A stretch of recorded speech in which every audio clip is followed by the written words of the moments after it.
Hello everyone, this is Shikha from Technical Cloud Knowledge and I hope you all are doing great.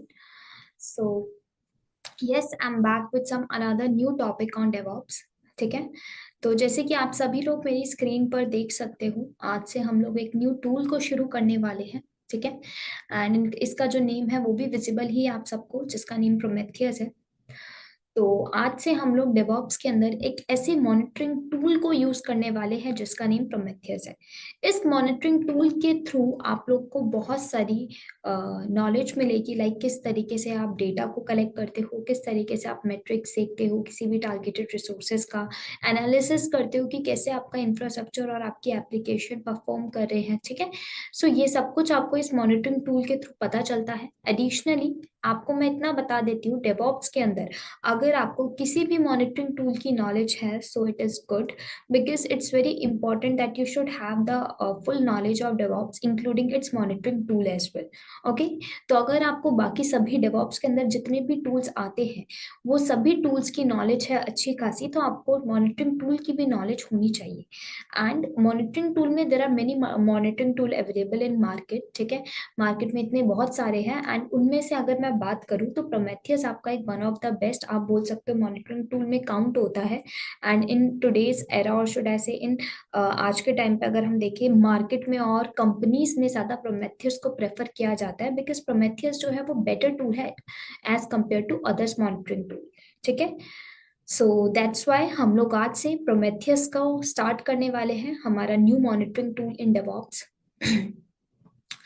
और आज के lecture में as you can see this is the lecture number 1. So lecture number 1 में हम लोग आज introduction को cover up करेंगे प्रोमेथियस का, कि प्रोमेथियस होता क्या है. ठीक है, इस ये मार्केट में क्यों आया, इसके पीछे आने का रीजन क्या था and the main motive of that.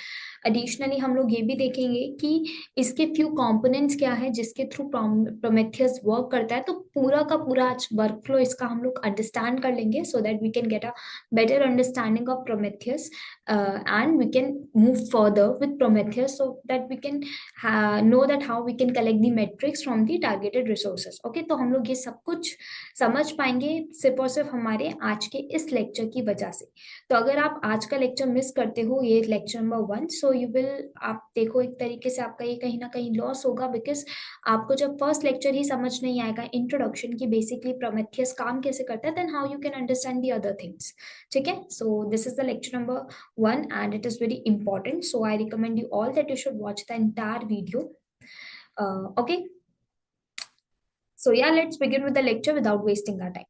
Okay, start करते हैं प्रोमेथियस से. so अगर मैं फर्स्ट क्वेश्चन ही ये पुट अप कर दूं, व्हाट इज प्रोमेथियस. तो अगर हम लोग नॉर्मली गूगल पे भी या किसी भी वेब ब्राउजर के ऊपर जाकर सर्च करते हैं व्हाट इज प्रोमेथियस, तो हमारे सामने कुछ few in just few lines के अंदर हमारे पास एक डेफिनेशन आ जाती है इन अ शॉर्ट वे कि जो प्रोमेथियस है वो होता क्या है. ठीक है, तो अगर आप सर्च करते हो तो आपके सामने कुछ इस तरीके से आपको आउटपुट मिलेगा. लाइक क्या बोलते हैं वो कि जो प्रोमेथियस है वो आपका एक ऐसा ओपन सोर्स टूल किट है. आप टूल किट बोल लो, ठीक है, आप टूल बोल लो, सिस्टम बोलो, एनीथिंग. तो ओपन सोर्स आपका एक ऐसा सिस्टम है या फिर टूल किट है जिसके थ्रू आप मॉनिटरिंग एंड अलर्टिंग करते हो. ठीक है, तो क्या कहा जाता है, जब भी आप कोई डेफिनेशन देखोगे प्रोमेथियस की तो आपको क्या मिलेगी, Prometheus is an open source system monitoring and alerting tool kit with in active ecosystem. मतलब इसका मतलब ये है कि प्रोमेथियस जो है वो एक ऐसा ओपन सोर्स सिस्टम है जिसके थ्रू आप monitoring as well as alerting दोनों ही कर पाते हो. इसीलिए इसको बोला जाता है टूल किट, क्योंकि दो ही फीचर्स नहीं, इसके अंदर मल्टीपल फीचर्स है जिसके थ्रू आप एक सिंगल टूल के अंदर आपको मल्टीपल फीचर्स मिल जाते हैं. तो दैट्स व्हाई वो बोल रहे हैं टूल किट है. ठीक है, पूरे के पूरे इकोसिस्टम को, एक एक्टिव इकोसिस्टम को हैंडल करने के लिए. तो मतलब इसका मतलब है ये कहना चाह रहा है कि आप प्रोमेथियस के थ्रू मॉनिटरिंग भी कर सकते हो एंड अलर्टिंग भी कर सकते हो. मॉनिटरिंग का मतलब क्या है, मॉनिटरिंग से मतलब है अगर फॉर एग्जांपल मुझे ये देखना है मेरे एक्टिव इकोसिस्टम में या फिर मेरा एक बड़ा सा इंफ्रास्ट्रक्चर सेटअप कर रखा है मैंने, उस इंफ्रा को एनालिसिस करना है, मुझे ये देखना है भाई वो कैसा चल रहा है, कैसा परफॉर्म कर रहा है, उसके अंदर जो एप्लीकेशन रन हो रही है वो कैसी परफॉर्म कर रही है, उसका एनालिसिस करना है, उसका मुझे डेटा चाहिए. तो उस डेटा को आप बेसिकली, डेटा को ही आप मेट्रिक बोलते हो, तो उस मेट्रिक को मुझे कलेक्ट करना है या पुल करना है, तो उसके लिए मुझे मॉनिटरिंग करनी पड़ेगी. और मॉनिटरिंग के लिए आपके पास एक टूल होता है जिसका नेम प्रोमेथियस है. तो प्रोमेथियस आपको पूरा का पूरा डेटा कलेक्ट करके दे देता है ऐसे कुछ एक्टिव इंफ्रास्ट्रक्चर का, एडिशनली इसी तरीके से आपकी एप्लीकेशंस का। और अलर्टिंग से मतलब है कि अलर्ट भी करके देता है। अलर्टिंग मतलब फॉर एग्जाम्पल, मान लो आपने एक आपने कुछ ऐसी स्पेसिफिकेशंस, और आप बोल सकते हो आपने कैसी पॉइंट रख दिए थे, ठीक है, आपने बोल दिया था, आपने कैसे लूप रखे थे कि क्या हो, मान लो मेरा अगर सीपीयू यूसेज कभी भी आउट ऑफ 80% ज्यादा हो जाता है, ठीक है, या मेरा कोई भी resource ran out of memory होता है, तो मुझे एक अलर्ट कर देना। तो मुझे पहले से ही अलर्ट कर देना अगर ऐसा कोई कंडीशन आती है मेरे पास। तो उस टाइम पे जो अलर्ट मैनेजर होता है, मतलब ये अलर्टिंग का भी काम आपको करके देता है, अलर्टिंग का भी फीचर देता है कि कभी भी कुछ ऐसा होता है आपके साथ जिससे आपकी एप्लीकेशन डाउन जा सकती है, तो वो आपको पहले ही अलर्ट कर देता है। सो इसीलिए कहा जाता है कि प्रोमेथियस एक मॉनिटरिंग एंड अलर्टिंग टूल है, ठीक है।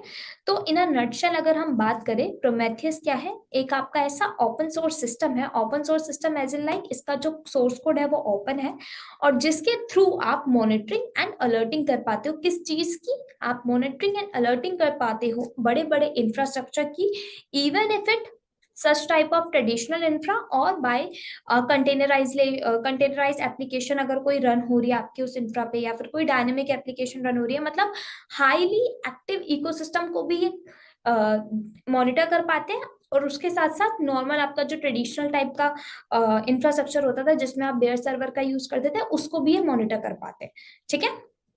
सो इसका मेन काम क्या होता है? मॉनिटरिंग एंड अलर्टिंग करने का।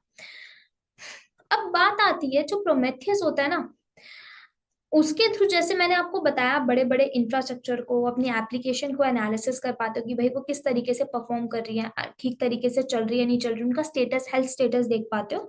तो प्रोमेथियस आपको ये पूरा का पूरा एक फीचर प्रोवाइड करता है। इतना ही नहीं, प्रोमेथियस जो है आपको इसके अलावा भी बहुत सारे फीचर्स देता है। बाकी अगर आप मॉनिटरिंग टूल को देखोगे, बाकी मॉनिटरिंग टूल में आपको इतना अच्छा फीचर नहीं मिलता जितना प्रोमेथियस देता है। जैसे कि ये कहता है कि ये हार्डवेयर लेवल ही नहीं, ये सॉफ्टवेयर लेवल पे भी आपको मॉनिटरिंग करके देगा। मतलब सॉफ्टवेयर के साथ साथ हार्डवेयर लेवल, दोनों ही लेवल की मॉनिटरिंग आपको मिल रही है कि भाई हार्डवेयर के अंदर आपका सीपीयू यूसेज कैसा चल रहा है, ठीक है, मेमोरी ठीक है नहीं ठीक, रैम सही प्रोवाइडेड है नहीं प्रोवाइडेड, सब कुछ आपको करके दिखा रहा है, ठीक है। वही आपके सॉफ्टवेयर बेस पर भी, सॉफ्टवेयर बेस आपकी एप्लीकेशन ठीक चल रही नहीं चल रही, कोई सर्विसेज तो नहीं बंद हो गई, कोई प्रोसेसेस तो नहीं बंद हो गए, तो मतलब सब कुछ आपको हार्डवेयर और इवन सॉफ्टवेयर लेवल, दोनों ही लेवल के ऊपर आपको मॉनिटरिंग अच्छे से प्रोवाइड की जा रही है। एडिशनली वन मोर थिंग, जो प्रोमेथियस आपका एक ऐसा टूल है जो कौन सी लैंग्वेज में लिखा गया है, जो प्रोमेथियस के मोस्टली जो कंपोनेंट्स है ना वो गो लैंग्वेज में लिखे गए। लेकिन ये नहीं है कि अदर लैंग्वेजेस को नहीं अंडरस्टैंड करता, ये अदर लैंग्वेजेस को भी अंडरस्टैंड कर लेता है। इवन इफ किसी भी लैंग्वेज में आपका प्रोग्राम हो, जस्ट उसको अंडरस्टैंड करने के लिए इसके पास खुद की अपनी क्लाइंट लाइब्रेरीज होती है, ठीक है। सो क्लाइंट लाइब्रेरीज क्या होती है, ठीक है, और किस तरीके से इसके क्या क्या कंपोनेंट्स होते हैं जो गो लैंग्वेज में लिखे हैं, क्या कंपोनेंट्स का यूज केस क्या है, ये सब अभी हम लोग कवर अप करेंगे। बट मैं आपको जस्ट एक छोटी सी डेफिनेशन में और एक सिंपल वे में आपको ये जस्ट समझाना चाहती थी पहले कि प्रोमेथियस होता क्या है। सो आई होप आप लोग को समझ आ गया होगा। प्रोमेथियस इज जस्ट नथिंग, एक ऐसा मॉनिटरिंग और एक अलर्टिंग टूल है जिसके थ्रू आप अपने एप्लीकेशन का और आपके बड़े बड़े इंफ्रास्ट्रक्चर का मेट्रिक्स निकाल पाते हो, ठीक है। अब बात आती है सेकंड क्वेश्चन, जो कि मोस्टली अगर आप कभी कुछ भी नॉर्मली जब भी आप किसी चीज को भी पढ़ते हैं तो आपको पता होता है कि अगर अच्छा हम लोग इस पर्टिकुलर टूल को जो पढ़ रहे हैं, इस टूल को मार्केट में कैसे लाया गया है ना, इस टूल को ही हम लोग क्यों यूज कर रहे हैं, अदर टूल्स को क्यों नहीं यूज कर रहे, अगर इसके ऑल्टरनेट अवेलेबल है। So why are we using still this one tool, why are we not using the other ones. Like अगर मैं बात करूं मॉनिटरिंग टूल्स की, तो डेवॉप्स के अंदर और मार्केट में ना मॉनिटरिंग टूल्स बहुत सारे अवेलेबल है, सच एज आपका जेबिक्स है, आपका नेगियोस है आपका, ठीक है, और भी बहुत सारे हैं। तो इसी तरीके से प्रोमेथियस है आपका। तो बहुत सारे मॉनिटरिंग टूल है जिनमें से ये तीन जो होते हैं मेन होते हैं आपके, जो कि आजकल जिनका ज्यादा मार्केट में ट्रेंड भी है, आप बोल सकते हो बूम पे चल रहे हैं, तो जेबिक्स, नेकियोस और प्रोमेथियस। तो इन तीनों में ही ज्यादा आपस में कंपटीशन रहता है। तो ये तीन आपके मेन टूल होते हैं। इन तीनों में से ज्यादा यूज आजकल प्रोमेथियस होता है, ठीक है। तो ये क्यों होता है, कैसे ये मार्केट में है, हम लोग इसको थोड़ा अंडरस्टैंड करते हैं। अब देखो, हम सभी को पता है जैसे जैसे डेवॉप्स का जो मार्केट है, डेवॉप्स आपका जो आपकी पूरी की पूरी टेक्नोलॉजी है उसके अंदर जिस तरीके से कॉम्प्लेक्सिटी बढ़ रही है, जिस तरीके से वो और आए दिन कॉम्प्लिकेटेड हो रहा है, उसके लिए हमें मोर एंड मोर ऑटोमेशन की नीड पड़ेगी, है ना। जैसे जैसे कॉम्प्लेक्सिटी बढ़ेगी हमारा काम भी और ज्यादा कॉम्प्लेक्स हो जाएगा। तो हम नहीं चाहते कि हमारे काम पे ज्यादा हमें प्रेशर पड़े, ज्यादा कॉम्प्लेक्स हो, हमें ज्यादा माथापच्ची करनी पड़े। हम चाहते हैं कि भाई जल्दी से जल्दी काम हो जाए इन अ स्मार्ट वे। तो अब सभी लोग स्मार्ट वे में करना चाहते हैं, तो वो क्या करते हैं, ऑटोमेशन का यूज करते हैं। तो क्या होता था पहले के टाइम पे, प्रोमेथियस जब नहीं अवेलेबल था तो क्या होता था, आप लोग नॉर्मली फॉर एग्जांपल अज्यूम करते हैं हमारे पास ये एक डेटा सेंटर है, ठीक है। इतना ले लेते हैं, जस्ट अ सेकेंड। ये में हमारा डेटा सेंटर है, ठीक है। इस डेटा सेंटर के ऊपर ले लेते हैं हमारे कुछ सर्वर्स रन हो रहे हैं। लेट अज्यूम हमारे 4 सर्वर्स यहाँ पे रन हो रहे हैं, ठीक है। अब हमें पता है ये जो चारों सर्वर है, हमने क्या बोल दिया, इन चारों सर्वर पर सेम एप्लीकेशन रन हो रही है, ठीक है। सेम एप्लीकेशन रन हो रही है, आपकी XYZ नाम की एक एप्लीकेशन।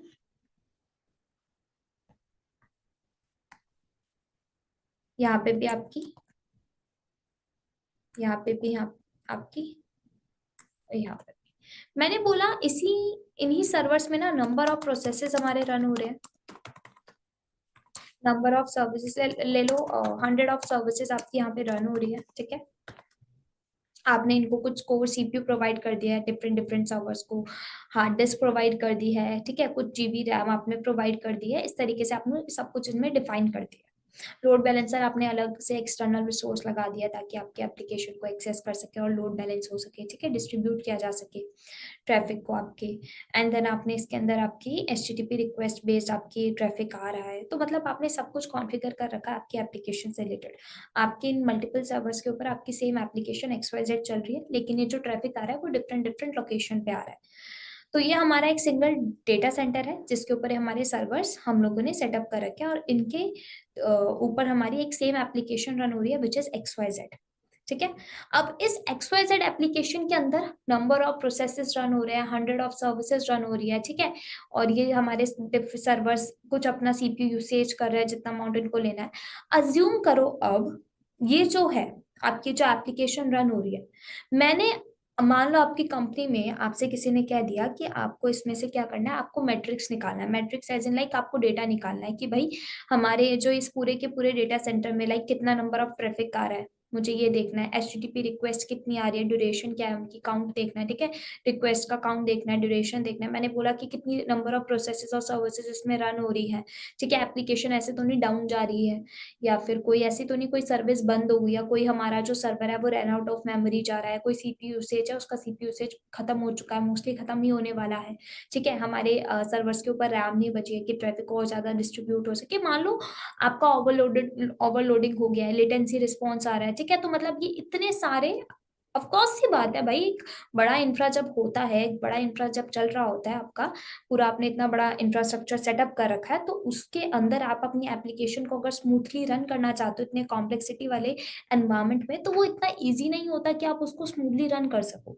उसको स्मूथली आपको रन करना है तो आपको डिफरेंट डिफरेंट और ज्यादा उसके अंदर बैठकर काम करना पड़ेगा, डिफरेंट डिफरेंट ऑटोमेशन टूल्स का यूज करना पड़ेगा, विच इज नॉर्मल। तो इतने बड़े इंफ्रा को हैंडल करना मैन्युअली इज नॉट पॉसिबल। क्यों? क्योंकि देखो पॉसिबल तो है लेकिन बहुत चैलेंजिंग है। ऐसा नहीं कि बिल्कुल ही पॉसिबल नहीं है, पॉसिबल है, डेफिनेटली पॉसिबल है, लेकिन बहुत चैलेंजिंग हो जाएगा।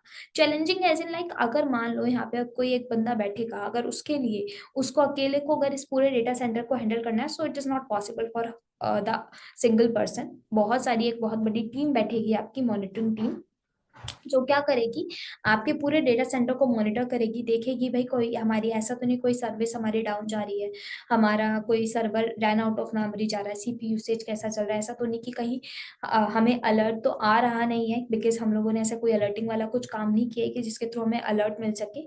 ऐसा कोई अलर्ट मैनेजर हमारे पास अभी लगा नहीं है, हमने लगाया नहीं है हमारे इंफ्रा पे।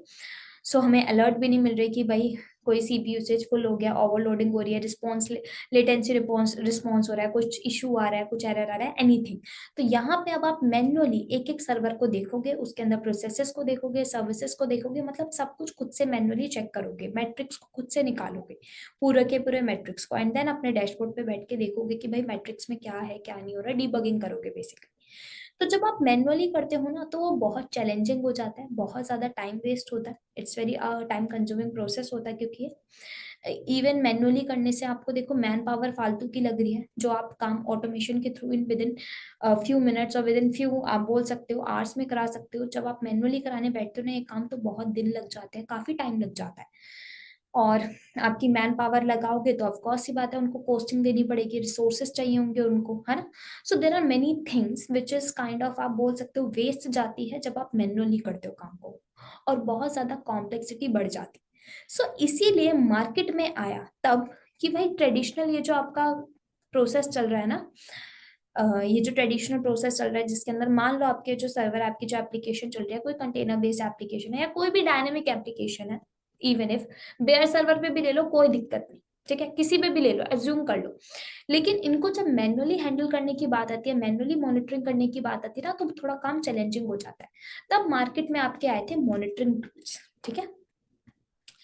तो मॉनिटरिंग टूल के आने के बाद आपका काम हो गया थोड़ा इजी। इजी कैसे हो गया, हमने क्या बोला, हम लोग एक फिजिकल सर्वर लेंगे, उसको as a monitoring tool convert करेंगे। कैसे कन्वर्ट करेंगे, किसी भी मॉनिटरिंग टूल को ले लो, इंस्टॉल कर लो पैकेजेस, एंड देन आप उस पर्टिकुलर सर्वर को एज अपना मॉनिटरिंग टूल बना सकते हो। फॉर एग्जाम्पल मैंने बोला मुझे इसको प्रोमेथियस का मॉनिटरिंग टूल बनाना है, ठीक है, मैं चाहती हूँ प्रोमेथियस हमारा सर्वर हो। तो प्रोमेथियस सर्वर बनाने के लिए आपको इसके अंदर प्रोमेथियस का पैकेज इंस्टॉल करना पड़ेगा, ठीक है, फाइल इंस्टॉल करनी पड़ेगी। फाइल जब जनरेट करोगे तो उसके अंदर कुछ पर्टिकुलर लाइक स्क्रिप्ट होती है जिसको आपको लिखना होता है, उसके अकॉर्डिंग ये काम करता है। और ये जो प्रोमेथियस सर्वर होता है इसके भी फ्यू कॉम्पोनेंट्स होते हैं। अभी कंपोनेंट्स एंड फाइल के बारे में डिस्कशन नहीं करेंगे, बिकॉज ये आगे का प्रोसेस रहेगा जब हम लोग वर्कफ्लो पढ़ेंगे। अभी जस्ट इतना अंडरस्टैंड करते हैं, मैंने एक फिजिकल सर्वर लिया, उसके ऊपर प्रोमेथियस का पैकेज डाला, प्रोमेथियस इंस्टॉल किया, and then it is my Prometheus server, ये बन गया मेरा प्रोमेथियस सर्वर। अब इसके थ्रू हम लोग क्या करेंगे, मॉनिटरिंग, ठीक है।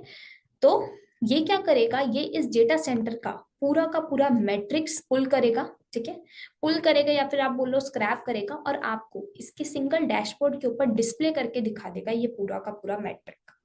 तो आप इस पूरे के पूरे सिंगल डैशबोर्ड के ऊपर अपने मैट्रिक को देख पाते हो। हाँ, काफी लोग के माइंड में अभी ये डाउट होगा कि हम लोग प्रोमेथियस हमें ऐसे दिखाता नहीं है, उसके लिए तो आप अलग से एक टूल लगाते हो जिसके थ्रू आप डिस्प्ले कर सको अपने उसको, उसके लिए आप PromQL लैंग्वेज का यूज करते हो, I know each and everything. लेकिन अभी जस्ट एक अंडरस्टैंडिंग के लिए हम लोग क्या कर रहे हैं, ये समझ लेते हैं कि हम लोगों ने प्रोमेथियस मॉनिटरिंग टूल लगाया, ठीक है, उसके ऊपर बैठकर हम हमारे क्या कर रहे हैं, हमारे सिंगल डैशबोर्ड पर हम हमारे मैट्रिक्स को डिस्प्ले कर रहे हैं, हमें दिख रहा है कि भाई क्या इशू आ रहा है क्या नहीं आ रहा। अब आपको पूरा का पूरा मैट्रिक्स, आपको पूरा का पूरा डेटा अपने डेटा सेंटर का यहाँ पे विजिबल होगा, ठीक है। हाँ, बाकी आप यहाँ पे अलग से एक टूल लगाते हो, जैसे कि एक ग्राफाना होता है, ठीक है, ग्राफाना के थ्रू आप देख पाते हो, डिस्प्ले होता है आपको पूरा का पूरा मैट्रिक्स। प्रोमेथियस आपको पूरा का पूरा मैट्रिक्स ऐसे विजिबल नहीं कर पाता है, उसके पास ये इतनी कैपेबिलिटी नहीं होती, उसके लिए आपको अलग से एक विजिबिलिटी का डिस्प्लेइंग का टूल लगाना पड़ता है, जिसको हम लोग अभी वर्कफ्लो में अंडरस्टैंड करेंगे। अभी जस्ट आप अंडरस्टैंड करो कि आपके प्रोमेथियस के सिंगल डैशबोर्ड के ऊपर आपने अपने मैट्रिक्स को पुल किया, and now you are seeing that, आप देख रहे हो ये सब कुछ आपको विजिबल है कि आपका मैट्रिक्स आपके डेटा सेंटर का कैसा है, आपने पुल कर लिया, ठीक है। सो ये पूरा का पूरा मैट्रिक्स अब आपके सामने विजिबल रहेगा, आप देखो भाई क्या इशू है क्या नहीं आ रहा। तो ये इस तरीके से काम करता है। तो अब हम देख, हमें पता चल रहा है भाई काम तो हमारा इजी हो गया, हमें कुछ नहीं करना, कुछ फ्यू कमांड्स रन करनी है, ठीक है, हमें जस्ट पुल करना है अपने मैट्रिक्स को और हमें डिस्प्ले होके दिख जाएगा। अब वहीं आपको जहां इतने सारे लोगों को इतनी सारी मैन पावर हायर करनी पड़ रही थी, आपका टाइम इतना कंज्यूम हो रहा था, वो टाइम आपका बच गया, एंड आप इतनी ज्यादा मैन पावर ना लगाकर आपने सिंगल अपने एक सर्वर लॉन्च कर लिया प्रोमेथियस का, और आपका एक सिंपल एक इंजीनियर, डेवऑप्स इंजीनियर, कोई भी आपका इंजीनियर बैठ के ये कर रहा है। नॉर्मली डेवऑप्स इंजीनियर को ही होता है, जो मॉनिटरिंग पे ज्यादा एक्सपर्ट होते हैं उनको रख दिया जाता है, जो डेडिकेटेड टूल पे चले जाते हैं ना उनको। तो आपका ये मॉनिटरिंग का जो इंजीनियर रहेगा वो ये करके दिखा, इस तरीके से आपको पता चलेगा मैट्रिक्स, एंड देन आपको पता चल जाएगा भाई हाँ मॉनिटरिंग भी हो रही है, अलर्टिंग भी हो रहा है। तो अलर्टिंग के लिए आप अलर्ट मैनेजर लगा लोगे और आपको पता चल जाएगा, अच्छा सीपीयू यूसेज एक्स्ट्रा जा रहा है, ठीक कर लो। कोई सर्वर हमारा रन आउट ऑफ मेमोरी हो रहा है, ठीक कर लो फटाफट। आपकी एप्लीकेशन डाउन जा सकती है, ये वाली सर्विस खराब हो रही है, ये वाली सर्विस नहीं चल रही, इसको ठीक कर लो, ठीक है। कोई भी प्रोसेस है, नंबर प्रोसेस में ये वाला प्रोसेस नहीं चल रहा, उसको ठीक कर लो। तो आप ये सब कुछ ठीक कर सकते हो just with in few seconds में, आपको डिबगिंग हो जाएगी आपकी, भाई मॉनिटरिंग होके आ गया आपके पास मैट्रिक, आप ठीक करो। तो ये होता है, पहले के टाइम पे इस तरीके से मार्केट में काम होता था, एंड देन इस चीज को चेंज किया गया, एंड इसको क्या कहा गया कि आप मॉनिटरिंग टूल का यूज करो, तो हम लोगों ने प्रोमेथियस को प्रेफर किया। ठीक है। अगेन मैं ये चीज बोल रही हूँ, जरूरी नहीं है प्रोमेथियस ही सिंगल आपका मॉनिटरिंग टूल है, there are multiple tools available, आप कोई भी यूज कर सकते हो, इट्स अप टू यू। ठीक है। बात करते हैं आगे, मेन चीज हमारे प्रोमेथियस के कंपोनेंट्स की। जैसे मैंने आपको बोला प्रोमेथियस आपको फ्यू कंपोनेंट्स प्रोवाइड करता है। ठीक है, तो let's discuss the components of Prometheus. So just a second, assume कर लो ये आपका प्रोमेथियस सर्वर है। ठीक है। सो जो प्रोमेथियस सर्वर होता है ना, उसके कुछ फ्यू कंपोनेंट्स होते हैं। क्या कंपोनेंट्स होता है? प्रोमेथियस कहता है कि उसके ना कुछ तीन कंपोनेंट होते हैं आपके, तीन कंपोनेंट्स होते हैं।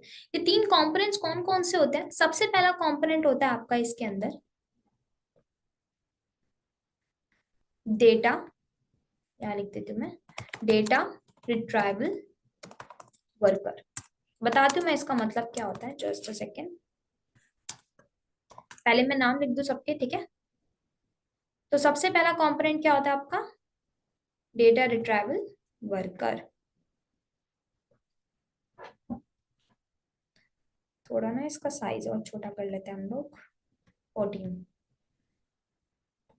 सो पहला क्या बताया मैंने आपको? Data retrieval worker. इसी तरीके से एक आपका कंपोनेंट होता है जिसको आप टीएसडीपी भी बोलते हो, TSDP refer for time series database. ठीक है, ये होता है आपका सेकेंड कंपोनेंट। फिर बात आती है आपका जो नेक्स्ट कंपोनेंट होता है, वो होता है आपका थर्ड कंपोनेंट। आप एचटीटीपी सर्वर भी बोल सकते हो, और बोल सकते हो आप इसको अपना वेब सर्वर भी। ठीक है, जो बेसिकली आपकी एचटीटीपी रिक्वेस्ट लेता है। सो इसको आप एचटीटीपी सर्वर बोल लो और वेब सर्वर बोल लो, या सर्वर एपीआई भी बोलते हैं काफी जगह। तो ये तीन कंपोनेंट्स होते हैं प्रोमेथियस के। प्रोमेथियस कहता है अगर आप अपने टारगेटेड रिसोर्सेस का डेटा पुल करना चाहते हो, डेटा को स्क्रैप करना चाहते हो, तो आप क्या करो, आप डेटा रिट्राइवल वर्कर का यूज करो। तो सबसे पहला कंपोनेंट क्या आता है हमारा? Data retrieval worker. इसका काम होता है आपको मैट्रिक्स लाकर देना, पुल करके देना। ठीक है, तो ये क्या करता है? आपके मैट्रिक्स को पुल करता है, मैट्रिक्स यानी कि आपके डेटा को पुल करता है। कहाँ से? आपके टारगेटेड रिसोर्सेज से। अब बात आती है भाई टारगेटेड रिसोर्सेज क्या है। सो टारगेटेड रिसोर्सेज यानी कि आपके ऐसे कंपोनेंट्स, आपकी ऐसे लाइक आपकी सर्विसेज आ गई जिनके अंदर आपके सर्वर्स आ गए, आपकी एप्लीकेशन आ गए, आपका पूरा का पूरा इंफ्रास्ट्रक्चर आ गया, ये आ जाते हैं आपके टारगेटेड रिसोर्सेज में। ठीक है, सो हम लोग इन्हीं टारगेटेड रिसोर्सेज से क्या करते हैं? हमारे डेटा को, हमारे मेट्रिक को पुल करते हैं और छोटा से हम लोग स्क्रैप करते हैं इन सभी टारगेटेड रिसोर्सेज से। एंड देन इनको हम लोग क्या बोलते हैं? जब हम लोग पुल कर लेते हैं हमारे थर्ड पार्टी आप बोल लो, या फिर अपने टारगेट रिसोर्सेज से अपने डेटा को, फिर आप इन्हीं पूरे के पूरे मैट्रिक्स को कहीं पे जाके स्टोर कर देते हो। पहले बात करते हैं थोड़ा ना टारगेटेड रिसोर्सेज के लिए, ताकि आपको पता चल सके अच्छा टारगेट रिसोर्सेज बात क्या हो रही है।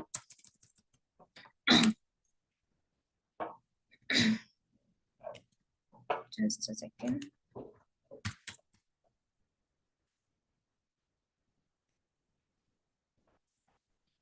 Targeted resources.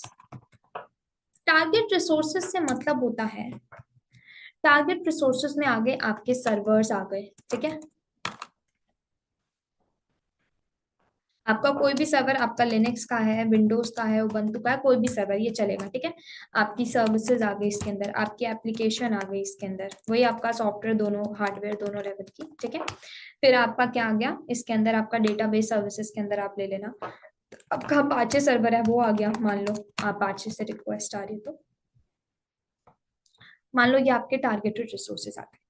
जब बात आती है आपके सर्वर्स की, तो इसमें आप क्या मेट्रिक लेते हो? इसमें आपके जो मेट्रिक्स पुल किए जाते हैं वो होता है आपका सीपीयू का स्टेटस देखा जाता है, ये मेट्रिक लिया जाता है आपका। ठीक है, या फिर देखा जाता है भाई सीपीयू स्टेटस बोल लो या सीपीयू यूसेज बोल लो, एक ही बात हो जाती है। आप मेमोरी देखते हो इसके अंदर।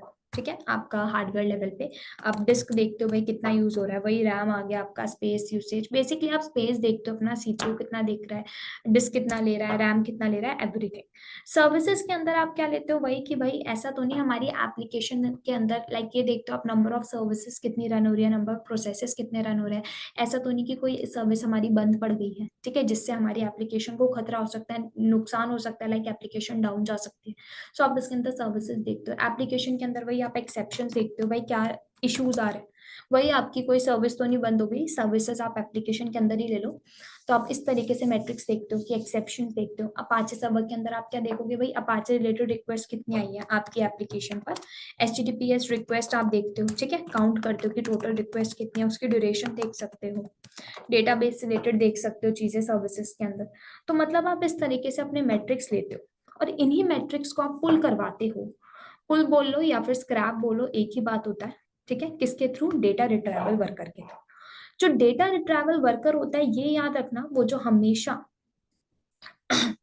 ये हमेशा क्या करता है, जब आपके डेटा को पुल करता है ना, तो ये क्या करता है, ये देखता है कि आपका जो डेटा पुल किया जा रहा है, जो मैट्रिक पुल किए जा रहे हैं जिस भी पर्टिकुलर सर्वर से, किसी भी ठीक है एप्लीकेशन से, तो उनका ना HTTP एंड पॉइंट होना चाहिए। HTTP एंड पॉइंट से मतलब है कि वो पर्टिकुलर, जैसे कि फॉर एग्जांपल हम सभी को पता है, जब हम हमारी एप्लीकेशन को एक्सेस करते हैं, हम अपनी छोड़ो, मान लो मैं फॉर एग्जांपल किसी भी एप्लीकेशन को एक्सेस करती हूँ।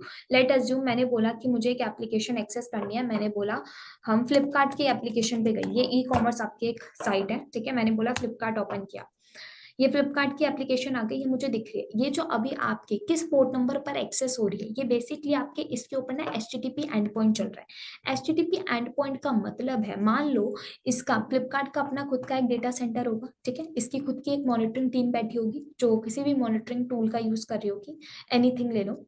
जब ये पर्टिकुलर इस आपके फ्लिपकार्ट के डेटा सेंटर से आपके मेट्रिक को पुल करते होंगे, तो ये लोग क्या करते होंगे, ये देखते होंगे कि भाई आपके आज के दिन कितने लोग आए, ठीक है, किन्होंने रिक्वेस्ट को लाइक आपके एप्लीकेशन को हिट किया, वही आपकी HTTP रिक्वेस्ट काउंट करेंगे, ठीक है, ड्यूरेशन देखेंगे, और कौन कौन से पेज पर विजिट किया, ये सब कुछ आपका डेटा सेंटर के अंदर, आपके पूरे डेटा सेंटर पर ये जो आपके सर्वर लगे होंगे फ्लिपकार्ट के, वहां आपसे मैट्रिक को पुल किया जाएगा। तो उन मैट्रिक्स के अंदर आपको ये डिस्प्ले होगा कि भाई कितने लोग आए थे, कितनों ने कौन से पेज को विजिट किया, किन्होंने आपके सामान को, प्रोडक्ट को बाय किया, ठीक है, और किन्होंने मेंबरशिप आपकी लाइक पूरा का पूरा सब्सक्रिप्शन ले लिया है, एनीथिंग, सब कुछ देखेंगे। अब जब ये देख रहे होंगे, तो हम सभी को पता है, जब भी आप किसी एप्लीकेशन को हिट करते हो, तो उस एप्लीकेशन की खुद की HTTP एंड पॉइंट होते हैं। HTTP एंड पॉइंट का मतलब है आपकी एप्लीकेशन अपाचे सर्विस पर रन हो रही होती है। हम सभी को पता है जो अपाचे सर्विस होती है, अपाचे सर्वर का जो बाय डिफॉल्ट पोर्ट नंबर होता है, वो होता है 80 पोर्ट नंबर। मतलब एक एप्लीकेशन 80 पोर्ट नंबर को हिट करती है, and this is the by default port number, ठीक है, वो अपाचे पर ही हिट करती है, अपाचे को ही एक्सेस करती है, अपाचे के थ्रू ही आप किसी भी साइट को, किसी भी एप्लीकेशन को देख पाते हो। तो आपकी कोई एप्लीकेशन अगर अपाचे के पोर्ट नंबर के साथ कनेक्टेड नहीं होती, मतलब अपाचे के साथ कनेक्टेड नहीं है, वो पर्टिकुलर एप्लीकेशन अगर HTTP एंड पॉइंट को रिलीज नहीं कर पा रही, so that kind of application will not be able to visible to others. अगर वो विजिबल हो रही है, तो इसका मतलब ये है आपकी वो particular application is not secure, and it is not secure at all. तो आपको कहा जाता है आप अपनी एप्लीकेशन को सिक्योर बनाओ। सिक्योर बनाने आप अपाचे के जो पोर्ट नंबर है उससे अपनी मेन एप्लीकेशन को कनेक्ट करो। फॉर एग्जांपल अगर आपकी कोई एप्लीकेशन एक कंटेनर के ऊपर रन हो रही है, तो आप अपने कस्टमर्स को अपने कंटेनर का IP एड्रेस तो दोगे नहीं, नॉर्मल सी बात है भाई, अगर आप दे रहे हो तो आप बेवकूफ हो। आप अपने कंटेनर का पोर्ट नंबर तो नहीं दोगे ना, सॉरी, कंटेनर का IP एड्रेस नहीं दोगे, आप अपने कंटेनर को एक पोर्ट नंबर दोगे और कहोगे आपका ये पर्टिकुलर पोर्ट नंबर, कंटेनर का पोर्ट नंबर आप मैप कराओगे अपाचे के पोर्ट नंबर के साथ। बिकॉज अपाचे आपका जो पब्लिक IP होता है, आपका host address by default Apache के साथ कनेक्टेड होता है, अपाचे के पोर्ट नंबर के साथ वो HTTP and point he release करता है, ठीक है।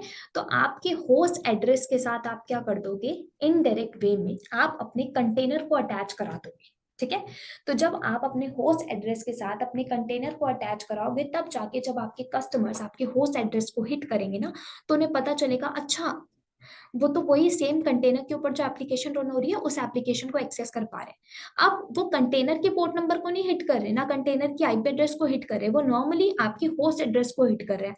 अब होस्ट एड्रेस को भी वो नॉर्मली IP के थ्रू तो करते नहीं है, हम लोग अब बीच में DNS भी लगाते हैं, वो DNS को हिट करेंगे। जैसे मैंने फ्लिपकार्ट लिखा था, मैंने नाम दिया, डोमेन नेम दिया, फ्लिपकार्ट दिया, मैंने फ्लिपकार्ट की मुझे IP एड्रेस नहीं पता कि भाई कौन से होस्ट एड्रेस पे रन हो रहा है, मैंने सिंपली फ्लिपकार्ट डाला, DNS दिया। अब DNS आपका कैसे मैप्ड होता है, डीएनएस के अंदर जो मैपिंग की जाती है वो किस वे में, आपका आईपी एड्रेस दिया जाता है। तो लोड बैलेंसर के ऊपर आपकी आईपी दी जाती है, वो लोड बैलेंसर डीएनएस से मैप्ड होता है। तो जब मैप्ड होता है ना, तो डीएनएस क्या करता है, आपके उस आईपी एड्रेस को एक नेम प्रोवाइड कर देता है। तो जो आईपी एड्रेस है आपका होस्ट एड्रेस, वो होस्ट एड्रेस आपका अपाचे के साथ बाय डिफॉल्ट कनेक्ट रहता है, अपाचे के पोर्ट नंबर के साथ, विच मींस 80 पोर्ट नंबर के साथ। और वही आपका होस्ट एड्रेस हम लोग इनडायरेक्ट वे में कंटेनर के साथ अटैच करा देते हैं। किस तरीके से, आपका कंटेनर पहले अपाचे के साथ कनेक्ट होता है, ठीक है, एंड देन इनडायरेक्ट वे में जब कंटेनर अपाचे के साथ कनेक्ट हो गया, होस्ट एड्रेस ऑलरेडी अपाचे के साथ कनेक्टेड है, तो आपका इनडायरेक्ट वे आपका होस्ट एड्रेस कंटेनर के आईपी एड्रेस के साथ भी कनेक्ट हो जाता है। जब ये आपस में कनेक्शन बनाते हैं, तब जाके आपकी एक एप्लीकेशन एचटीटीपी एंड पॉइंट को रिलीज करती है। सो इसीलिए कहा जाता है, कुछ आपके ऐसे सर्वर होते हैं जो by default HTTP end point को रिलीज करते हैं, ठीक है, कुछ कुछ एप्लीकेशंस आपकी ऐसी होती हैं जो बाय डिफॉल्ट रिलीज करती हैं, लेकिन कुछ ऐसे सर्वर होते हैं जो रिलीज नहीं कर पाते। जो रिलीज नहीं कर पाते उनके लिए हम लोग कुछ अलग चीज करते हैं, उसके लिए अलग कंपोनेंट का यूज करते हैं। बट जो सर्वर्स आपके by default HTTP end point को रिलीज करते हैं ना, उन्हीं के मैट्रिक को डेटा रिट्राइवल वर्कर इजीली पुल कर पाता है।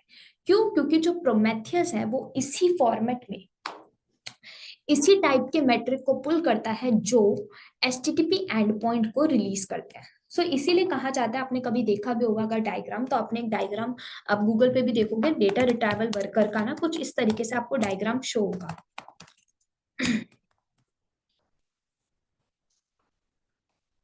इस तरीके से डेटा रिट्राइवल वर्कर आपको ऐसे शो होगा, और आप देखोगे इस टाइप का ना कुछ डायग्राम आपको शो होगा विजिबल। ये आपके हो जाते हैं टारगेट रिसोर्सेस। मान लो लिनक्स सर्वर है आपका, ठीक है, इस लिनक्स सर्वर पे आपकी ये मान लो सर्विस है। इसको मैं कैसे करूं, इसको ऐसे ले लो,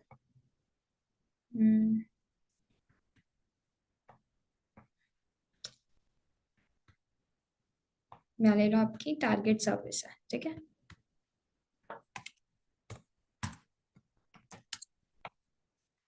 इस तरीके से मान लो आपका सर्वर है, एक सर्विस है, और ये डेटा रिट्राइवल वर्कर इस सर्विस का और इस सर्वर का दोनों का जो डेटा है वो किस तरीके से पुल करेगी और स्क्रैप करेगी, विया एचटीटीपी, ठीक है। किस तरीके से पुल करेगी, विया एचटीटीपी। मतलब एचटीटीपी एंड पॉइंट ये लोग रिलीज करेंगे, अपाचे से बाय डिफॉल्टेड कनेक्टेड होंगे, मतलब अपाचे को आप अपाचे पोर्ट नंबर इनके अंदर अलाउड होगा, इनको अलाउंस मिली होगी एचटीटीपी की। तो एचटीटीपी एंड पॉइंट इन लोगों का होगा, दोनों का ही, तब जाके आपका डेटा रिट्राइवल वर्कर इनके एंड पॉइंट्स को, मतलब इन टारगेटेड रिसोर्सेज के मेट्रिक को पुल कर पाएगा, इनके डेटा को पुल कर पाएगा, ठीक है। तो आपका प्रोमेथियस इसी टाइप के टारगेट रिसोर्सेज के मेट्रिक को पुल करता है जो कि एचटीटीपी एंड पॉइंट रिलीज करते हैं, ठीक है। तो जब ये इधर मैट्रिक्स को पुल कर लेता है ना आपका डेटा रिट्राइवल वर्कर, मान लो उसने आपके टारगेटेड रिसोर्सेज से मैट्रिक्स को पुल कर लिया, अब क्या करता है, अब आपका सेकंड कंपोनेंट आता है इनके बीच में, सेकंड कंपोनेंट विच इज आपका टीएसडीबी, टाइम सीरीज डेटाबेस।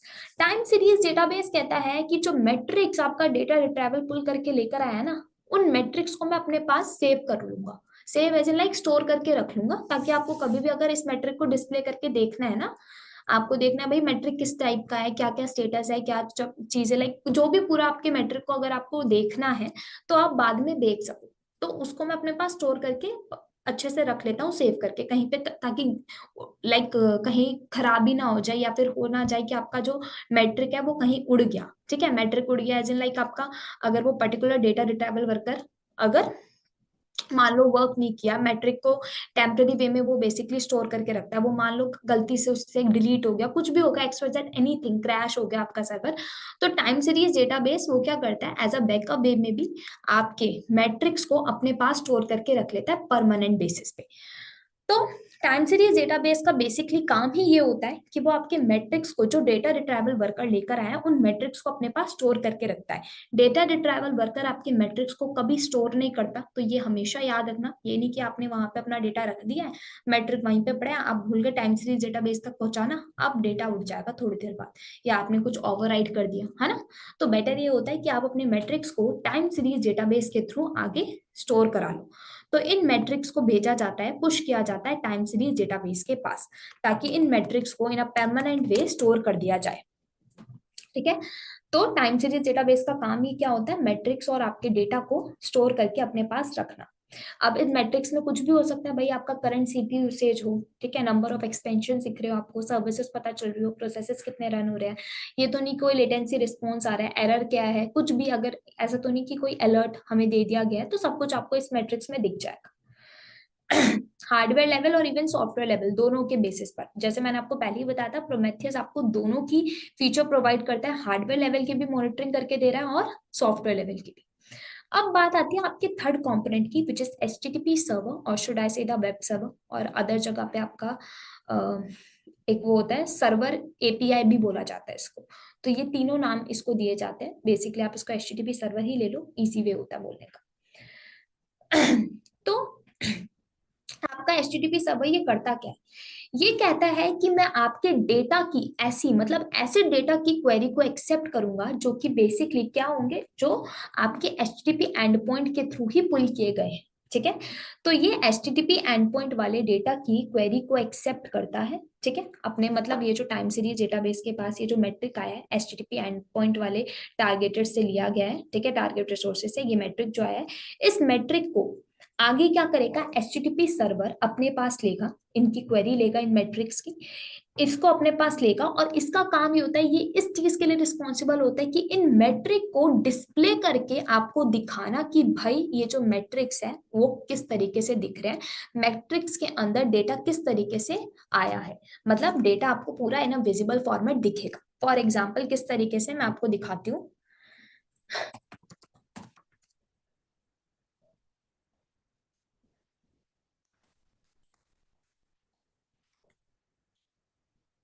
आपको मैट्रिक्स देखो कैसे दिखेगा, जैसे ये दिख रहा है आपको, ये देखो, इस तरीके से आपको पूरा मैट्रिक्स दिखेगा, सब कुछ आपको शो होगा इस तरीके से मैट्रिक्स में। बाकी इसका मैट्रिक थोड़ा डिफरेंट वे में आता है, जैसे ये है, ठीक है, ये मैट्रिक दिख रहा है, इस तरीके से हमें पूरा मैट्रिक दिखता है ग्राफ के फॉर्मेट में। तो ये इस तरीके से आपको मैट्रिक डिस्प्ले करके दिखाएगा, और किस तरीके से दिखाएगा, ये इसीलिए रिस्पॉन्सिबल होता है आपके मैट्रिक्स को डिस्प्ले करने के लिए। अब दिखाने के लिए ना ये कुछ एक्स्ट्रा कंपोनेंट का यूज करता है, जैसे कि आपका वेब यूआई प्रोमेथियस का, या फिर आपके अदर विजुअलाइजेशन टूल होते हैं जैसे ग्राफाना। आजकल हम लोग ज्यादा मार्केट में और कंपनीज में ग्राफाना को ही यूज किया जाता है विजुअलाइजिंग के लिए, जो भी एक तरीके से कनेक्टेड प्रोमेथियस के थ्रू ही होता है। ठीक है, आपस में इनका कनेक्शन बन जाता है। तो या तो आप लाइक प्रोमेथियस का यूआई जो उसका खुद का कंसोल होता है उसके थ्रू देख सकते हो, या फिर आप विजुअलाइजन का टूल लगाओ। बेटर यही होता है विजुअलाइजन का टूल लगा लो, वो ज्यादा आपको अच्छे वे में आपको पूरा डिस्प्ले करके दिखा देता है। तो हम लोग भी क्या करेंगे, एचटीटीपी सर्वर के ऊपर जब डेटा जाएगा ना, तो उसके बाद हम लोग हमारे डेटा को डिस्प्ले करने के लिए एक अदर विजुअलाइजेशन टूल लगाएंगे सच एज ग्राफाना। तो अभी इतना आप देखो, इन तीनों सर्वर का काम क्या है। सबसे पहला आपका डेटा रिट्राइवल वर्कर, इसका काम है आपके टारगेट रिसोर्सेज से डेटा को पुल करके लाना, आपके मैट्रिक्स को पुल करके लाना। सेकंड, उन्हीं मैट्रिक को कहाँ पे, टीएसडीबी तक पहुंचाना, ताकि आपके मैट्रिक्स को परमानेंटली स्टोर किया जा सके। अब थर्ड आता है आपका एचटीटीपी सर्वर, ये रिस्पॉन्सिबल होता है जो मैट्रिक आपके पास आया है ना, उस मैट्रिक को आपको दिखाना, डिस्प्ले करके भाई पूरा का पूरा इन अ विजुअलाइजेशन फॉर्मेट में आपको दिखाना। ठीक है, अब वही एचटीटीपी सर्वर का काम है, उसके लिए तुम कुछ भी यूज करो वो मैटर नहीं करता, बट हाँ ये रिस्पॉन्सिबल किस लिए होता है, आपके मैट्रिक को दिखाने के लिए। तो ये तीन कॉम्पोनेंट प्रोमेथियस सर्वर के होते हैं। अब क्या होता है, प्रोमेथियस सर्वर के कंपोनेंट तो ठीक है, लेकिन प्रोमेथियस का जो वर्कफ्लो होता है वो थोड़ा डिफरेंट हो जाता है। वो किस तरीके से, प्रोमेथियस कहता है कि जो टारगेट रिसोर्सेज है ना, जहां से मैट्रिक्स को पुल किया जा रहा है, कभी कभी जैसे मैंने आपको बताया कि कुछ कुछ हमारे ऐसे टारगेट रिसोर्सेज होते हैं जो by default HTTP end point को रिलीज करते हैं। हमारे कुछ ऐसे सर्वर होते हैं जो बाय डिफॉल्ट प्रोमेथियस का जो एंड पॉइंट होता है, और शुड आई से लाइक आपका एचटीटीपी एंड पॉइंट, वो बाय डिफॉल्ट रिलीज करके देते हैं। ठीक है। लेकिन कुछ आपके ऐसे सर्वर्स और आपकी ऐसी कुछ सर्विसेज होती है जो एचटीटीपी एंड पॉइंट को रिलीज नहीं करती, तो उसके लिए आप एक अदर कंपोनेंट यूज करते हो, एक डिफरेंट टूल का यूज करते हो which is known as exporter. ठीक है। तो एक्सपोर्टर का काम क्या है, एक्सपोर्टर कहाँ लगता है मैं आपको दिखा देती हूँ। ये होता है आपका एक्सपोर्टर। एक्सपोर्टर कहता है कि ये जो टारगेट रिसोर्सेज है, कुछ कुछ टारगेट रिसोर्सेज जो प्रोमेथियस के एंड पॉइंट को नहीं दे पा रहे हैं, जैसा प्रोमेथियस अंडरस्टैंड करता है इन विच फॉर्मेट, प्रोमेथियस कहता है वो एचटीटीपी एंड पॉइंट को ही अंडरस्टैंड करता है, उसी फॉर्मेट में आपके मैट्रिक्स को लेगा और उन्हीं को अंडरस्टैंड करेगा। अगर आपके कुछ सर्विसेज और सर्वर एचटीटीपी एंड पॉइंट नहीं रिलीज कर रहे, तो वो कहीं ना कहीं इतने सिक्योर भी नहीं है, और ऊपर से प्रोमेथियस ऐसे के मैट्रिक्स को शो नहीं कर पाता जो एचटीटीपी एंड पॉइंट नहीं रिलीज करते। तो एक्सपोर्टर कहता है, एक्सपोर्टर बेसिकली एक तरीके की आपकी स्क्रिप्ट या फिर आप बोल सकते हो एक सर्विस होती है जो आपके टारगेट रिसोर्सेज से मैट्रिक्स को फैच करती है और यू कैन से लाइक पुल करती है, एंड देन आपके जैसा कि प्रोमेथियस सर्वर आपसे मांगता है, लाइक जिस फॉर्मेट में प्रोमेथियस अंडरस्टैंड करता है आपके मैट्रिक्स को, उस फॉर्मेट में ये कन्वर्ट करता है आपके मैट्रिक्स को, मतलब एचटीटीपी एंड पॉइंट रिलीज करके देता है आपके ऐसे टारगेट रिसोर्सेज को जो रिलीज नहीं करते खुद से, एंड देन जाके वो डेटा रिट्राइवल वर्कर को वो वाले मैट्रिक्स प्रोवाइड कराता है। मतलब मान लो, अज्यूम कर लो ये मेरा एक ऐसा टारगेट रिसोर्सेज है, ठीक है, जो एचटीटीपी एंड पॉइंट नहीं रिलीज कर रहा, ऐसे एंड पॉइंट नहीं दे रहा जिसे प्रोमेथियस अंडरस्टैंड कर सके। तो उस केस में क्या होगा, अब एक्सपोर्टर आएगा बीच में। एक्सपोर्टर क्या करेगा, एक तरीके से एक सर्विस रन होगी या फिर एक स्क्रिप्ट रन होगी जिसमें एक्सपोर्टर क्या करेगा, इस टारगेट रिसोर्सेज को कन्वर्ट करेगा उस फॉर्मेट में जिसमें आपका प्रोमेथियस अंडरस्टैंड कर सके, मतलब इसके मैट्रिक को ये पुल करेगा, आपका स्क्रैप करेगा। ठीक है। तो इसके मैट्रिक्स को आपका एक्सपोर्टर फेच करेगा, एक्सपोर्टर के पास आएगा, एक्सपोर्टर एक सर्विस या फिर एक स्क्रिप्ट रन करेगा और उसमें क्या कर देगा, इसके जो मैट्रिक्स आए ना उन मैट्रिक्स को क्या करेगा, प्रोमेथियस, जैसे कि प्रोमेथियस कौन से मैट्रिक्स को अंडरस्टैंड करता है, एचटीटीपी एंड पॉइंट वाले, है ना, तो उन मैट्रिक्स में कन्वर्ट करेगा एचटीटीपी एंड पॉइंट्स में, एंड देन जाके डेटा रिट्राइवल वर्कर तक इन मैट्रिक्स को पहुंचाएगा। जब इसके पास ये वाले एचटीटीपी एंड पॉइंट वाले मैट्रिक्स आएंगे, तब डेटा रिट्राइवल वर्कर ये वाले मैट्रिक्स को कहाँ, टीएसडीबी पे जाके स्टोर कर देगा। ठीक है। तब जाके आगे फिर वही आपका एचटीटीपी सर्वर बाद में आपको ये डिस्प्ले करके दिखाएगा ये पर्टिकुलर मैट्रिक्स को। तो ये इस तरीके से काम करता है। तो अगर कोई आपका ऐसा सर्वर या ऐसी सर्विस है जो एचटीटीपी एंड पॉइंट नहीं रिलीज कर रहे, ठीक है, जो एचटीटीपी सर्वर पे नहीं चल रहे, या फिर एचटीटीपी जो पोर्ट नंबर है मतलब एक तरीके से सिक्योर नहीं है, तो उसके लिए आपको कोई दिक्कत नहीं है, आप एक्सपोर्टर लगा दो, एक्सपोर्टर उसके एंड पॉइंट को रिलीज कर देगा प्रोमेथियस के, एंड देन जाके आप उस पर्टिकुलर मैट्रिक्स को सेव करो एंड देन जाके डिस्प्ले कराओ। ठीक है। चलो एक और चीज ना अंडरस्टैंड कर लेते हैं, इतनी देर से हम लोग मैट्रिक मैट्रिक कर ही रहे हैं, तो थोड़ा ना मैट्रिक को भी अंडरस्टैंड कर लेते हैं। तो ये मैं बता देती हूँ इन अ सिंपल वे। मैट्रिक देखो कुछ नहीं होता, मैट्रिक्स को ना आप क्या बोलते हो, डेटा भी बोल देते हो। मैट्रिक्स इज जस्ट लाइक आपका डेटा। डेटा क्या, लाइक जिस तरीके से आपको फॉर एग्जांपल आपने देखा होगा, आप जैसे लाइक याद होगा जब आप कैसे क्या करते हो, मेरे को याद नहीं आ रहा, हाँ, आप एक्सेल के ऊपर एक डेटा रिकॉर्ड बना के रखते हो ना अपने किसी भी पर्टिकुलर थिंग का, उसी तरीके से मैट्रिक्स में होता है। आपको एक ग्राफ के फॉर्मेट में पूरा का पूरा डेटा आपको शो हो जाता है। ठीक है। तो जैसे हम लोग बच्चे स्कूल के टाइम पे क्या करते थे, हमें जैसे लाइक पिक्टोग्राफ मिलता था, हिस्टोग्राम वाला मिलता था ना, हम लोग ग्राफ बनाते थे, उसके ऊपर डेटा पूरा का वहां पे शो कर देते थे कि भाई हमारे पास इतनी रिक्वेस्ट आई थी, ठीक है, इतने लोगों ने हमारी ये पर्टिकुलर बुक को परचेज किया, इतने लोगों ने नहीं किया, ये वाले लोगों ने ये वाली बुक को परचेज किया, ग्राफ बना देते थे हम लोग। उसी तरीके से मैट्रिक्स होता है आपका डेटा, ये आपको ग्राफ के फॉर्मेट में शो होता है। अब ये जो मैट्रिक्स होता है वो क्या होता है, मैट्रिक्स जो आपको ना शो होता है वो बेसिकली दो वे में होता है, लाइक कुछ होता है आपके टाइप वे में होता है और कुछ आपका थोड़ा डिफरेंट वे होता है, मतलब इसके ना दो टाइप्स होते हैं जिसके थ्रू आपको जो मैट्रिक्स है वो शो होता है। अब वो दो टाइप क्या होते हैं हम लोग थोड़ा उनको अंडरस्टैंड करते हैं, लाइक मैट्रिक्स को किस तरीके से शो किया जाता है, तब जाके हम लोग थोड़ा आगे बढ़ेंगे। तब तक के लिए जस्ट अ सेकेंड।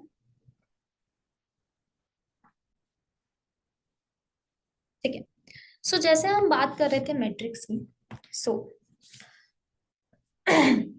जैसे मैंने कहा कि मैट्रिक्स आपका होता है डेटा, ठीक है।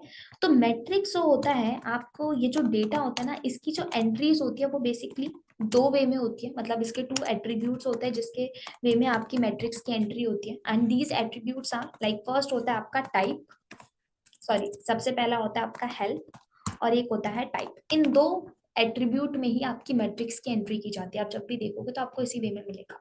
हेल्प का मतलब है, हेल्प में आपको बेसिकली डिस्क्रिप्शन मिलती है मैट्रिक्स की, कि भाई इस मैट्रिक के अंदर क्या आपको बताया जा रहा है। लाइक आपको एक मैट्रिक है जिसके अंदर आपको सर्वर रिलेटेड सब कुछ वो प्रोवाइड हो रही है। लाइक सर्वर रिलेटेड डिस्क्रिप्शन लिख दी गई है, सर्वर रिलेटेड आपको इन्फॉर्मेशन है, इसके अंदर आपको मैट्रिक मिलेगा। लाइक कितना सीपीयू यूसेज हुआ है, करंट आपका लाइक लोड कितना है, ओवरलोडिंग तो नहीं हो रहा, इस तरीके से आपको लाइक डिस्क्रिप्शन मिलती है। और टाइप क्या होता है, टाइप के अंदर भी ना अपने खुद के तीन टाइप्स आते हैं मैट्रिक के। वो तीन टाइप क्या होता है मैट्रिक्स के, टाइप के अंदर जिसके अंदर जिस टाइप से एंट्री की जाती है टाइप के अंदर। फर्स्ट होता है आपका काउंटर। काउंटर में कहा जाता है कि आपका जो मैट्रिक है वो किस तरीके से लिखा जाएगा। मैट्रिक जो होगा उसके अंदर आपको एक न्यूमेरेटिव वे मिलेगा। मतलब आपका डिस्क्रिप्शन तो आपने लिख दी, कि मान लो आपने बोला कि आपके HTTP रिक्वेस्ट कितनी आई है, ये आपकी होगी डिस्क्रिप्शन। अब आपने बोला काउंटर में आप किस तरीके से उसे डिफाइन करोगे। तो काउंटर कहता है कि काउंटर आपको इस तरीके से आउटपुट देगा जो न्यूमेरेटिव वे में होगा। न्यूमेरेटिव मतलब नंबर के फॉर्मेट में आपको आउटपुट मिलेगा। अब वो जो नंबर के फॉर्मेट में आउटपुट मिलेगा ना, तो वो क्या मिलेगा, आपको पता चलेगा कि आपकी करंट में, आप करंट में या फिर आप बोल रहे हो आपकी पूरी की अभी तक लाइक आपकी जो HTTP रिक्वेस्ट है वो कितनी आई है, तो वो नंबर में आपको शो करेगा। तो काउंटर के अंदर आउटपुट आपको न्यूमेरेटिव वे मिलता है। सेकेंड टाइप होता है इसका, क्या होता है गॉज। गॉज आपको कहता है कि जो आपको मैट्रिक्स है ना वो किस वे में मिलेगा। मैट्रिक्स आपको मिलेगा फ्लक्चुएटेड मैट्रिक, मतलब फ्लक्चुएटेड एज इन आपको करंट सिचुएशन का आउटपुट मिलेगा। वो अप भी जा सकता है, डाउन भी जा सकता है, ऐसा कोई आपका एक वो नहीं है कि यही होगा या वही होगा, फ्लक्चुएट हो सकता है। लाइक अभी आपने अभी देखा कि मैट्रिक का जो आउटपुट आया वो कुछ है, विद इन फ्यू मिनट्स कुछ और आ रहा है, तो ये फ्लक्चुएट होता रहेगा, अप एंड डाउन, आज कुछ है कल कुछ है, इस तरीके से अप एंड डाउन होता रहता है। तो गॉज कहता है कि जो आपको जो मैट्रिक है वो किस तरीके से पता चलेगा, या आपको पता चलेगा कि करंट में क्या सिचुएशन है। मान लो आपने बोला कि आपका करंट में आपका सीपीयू यूसेज कितना हुआ है, करंट में कितना यूसेज हो रहा है, ऐसा तो नहीं करंट में आपका कौन सा रिसोर्स है जो कि रन आउट ऑफ मेमोरी हो चुका है। तो आप इस तरीके से गॉज में आउटपुट लेते हो। काउंटर में आपको क्या मिल रहा है, हाउ मेनी टाइम्स, मतलब नंबर ऑफ टाइम्स पता चलते हैं। गॉज में आपको पता चलता है क्या, करंट में, ठीक है। तो काउंटर में नंबर ऑफ, और गॉज में आपको पता चलता है करंट में कुछ भी, like usage and out of memory जा रहा है, कि करंट में कितनी सर्विसेज रन हो रही है, एनीथिंग, सर्वर लेवल पे भी और हार्डवेयर पे भी, सॉरी हार्डवेयर लेवल पे भी और सॉफ्टवेयर लेवल पे भी। थर्ड टाइप होता है इसका हिस्टोग्राम। हिस्टोग्राम वही जैसे मैंने बताया आपको ग्राफ पूरा शो होता है, एक तरीके से इसमें आपको ग्राफ मिलता है। और ये जो ग्राफ आपको मिलता है ना वो बेसिकली किस तरीके से होता है, ये ग्राफ आपको मिलता है पूरा का पूरा एक ऑब्जर्वेशन फॉर्मेट में। ऑब्जर्वेशन एज इन लाइक, मतलब एक ऑब्जर्व कर लिया जाता है कि आज अगर इतना है तो कल को कितना जा सकता है आउटपुट। मान लो मैंने क्या बोला, आज मेरी जो HTTP रिक्वेस्ट की ड्यूरेशन इतनी आई है, कल को कितनी जा सकती है, तो एक ऑब्जर्वेशन कर ली जाती है कि आज इतना हुआ है तो कल को क्या जाएगा, ठीक है। एक पहले से ऑब्जर्वेशन करके माइंड में रख ली जाती है। तो ये होता है आपका बेसिकली मैट्रिक। तो मैट्रिक के अंदर आपको डेटा इस वे में शो होता है। हेल्प में आपको डिस्क्रिप्शन मिल जाती है, टाइप में आपको ये पता चलता है कि नंबर ऑफ रिक्वेस्ट कितनी आई है, नंबर ऑफ ड्यूरेशन क्या है, ठीक है। इवन आपको ये पता चलता है कितनी बार होगा, करंट में क्या हो रहा है, ये सब कुछ आपको प्रोवाइड होता है, ठीक है। तो metric is just nothing, data ही होता है, जस्ट उसको शो करने का फॉर्मेट और एंट्री डिफरेंट हो जाती है, ताकि आपको ये पता चल जाए अच्छा मैट्रिक इस तरीके से शो होता है। तो जब आपके सामने मैट्रिक ग्राफ में शो होगा ना तो आप कंफ्यूज नहीं होगे तब। सॉरी।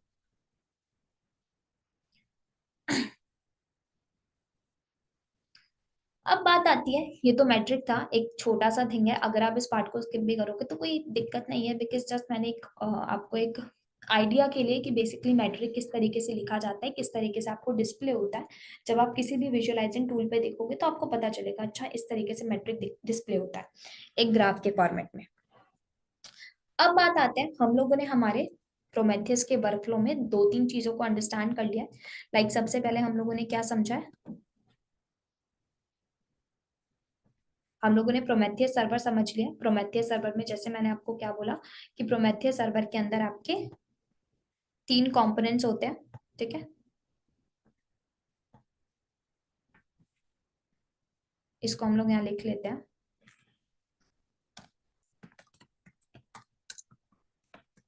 ये 3 कंपोनेंट मैंने आपको क्या बोले, सबसे पहला आता है आपका डेटा रिट्राइवल वर्कर, ठीक है।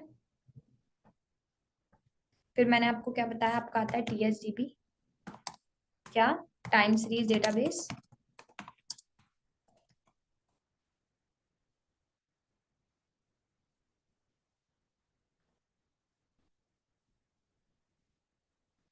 देन लास्ट मैंने आपको क्या बताया, आपका आता है सर्वर एपीआई या फिर HTTP सर्वर, ठीक है। ये 3 कंपोनेंट आपके प्रोमेथियस सर्वर के जो हम लोगों ने अभी अंडरस्टैंड किया। अब बात आती है इसके बाद हम लोगों ने क्या अंडरस्टैंड किया था, हम लोगों ने हमारा यहाँ लिख देती हूँ, रुको, ठीक है। हम लोगों ने यहाँ पे एक्सपोर्टर और अंडरस्टैंड किया था, सो यहाँ पे हम लोग एक्सपोर्टर क्रिएट कर लेते हैं हमारा।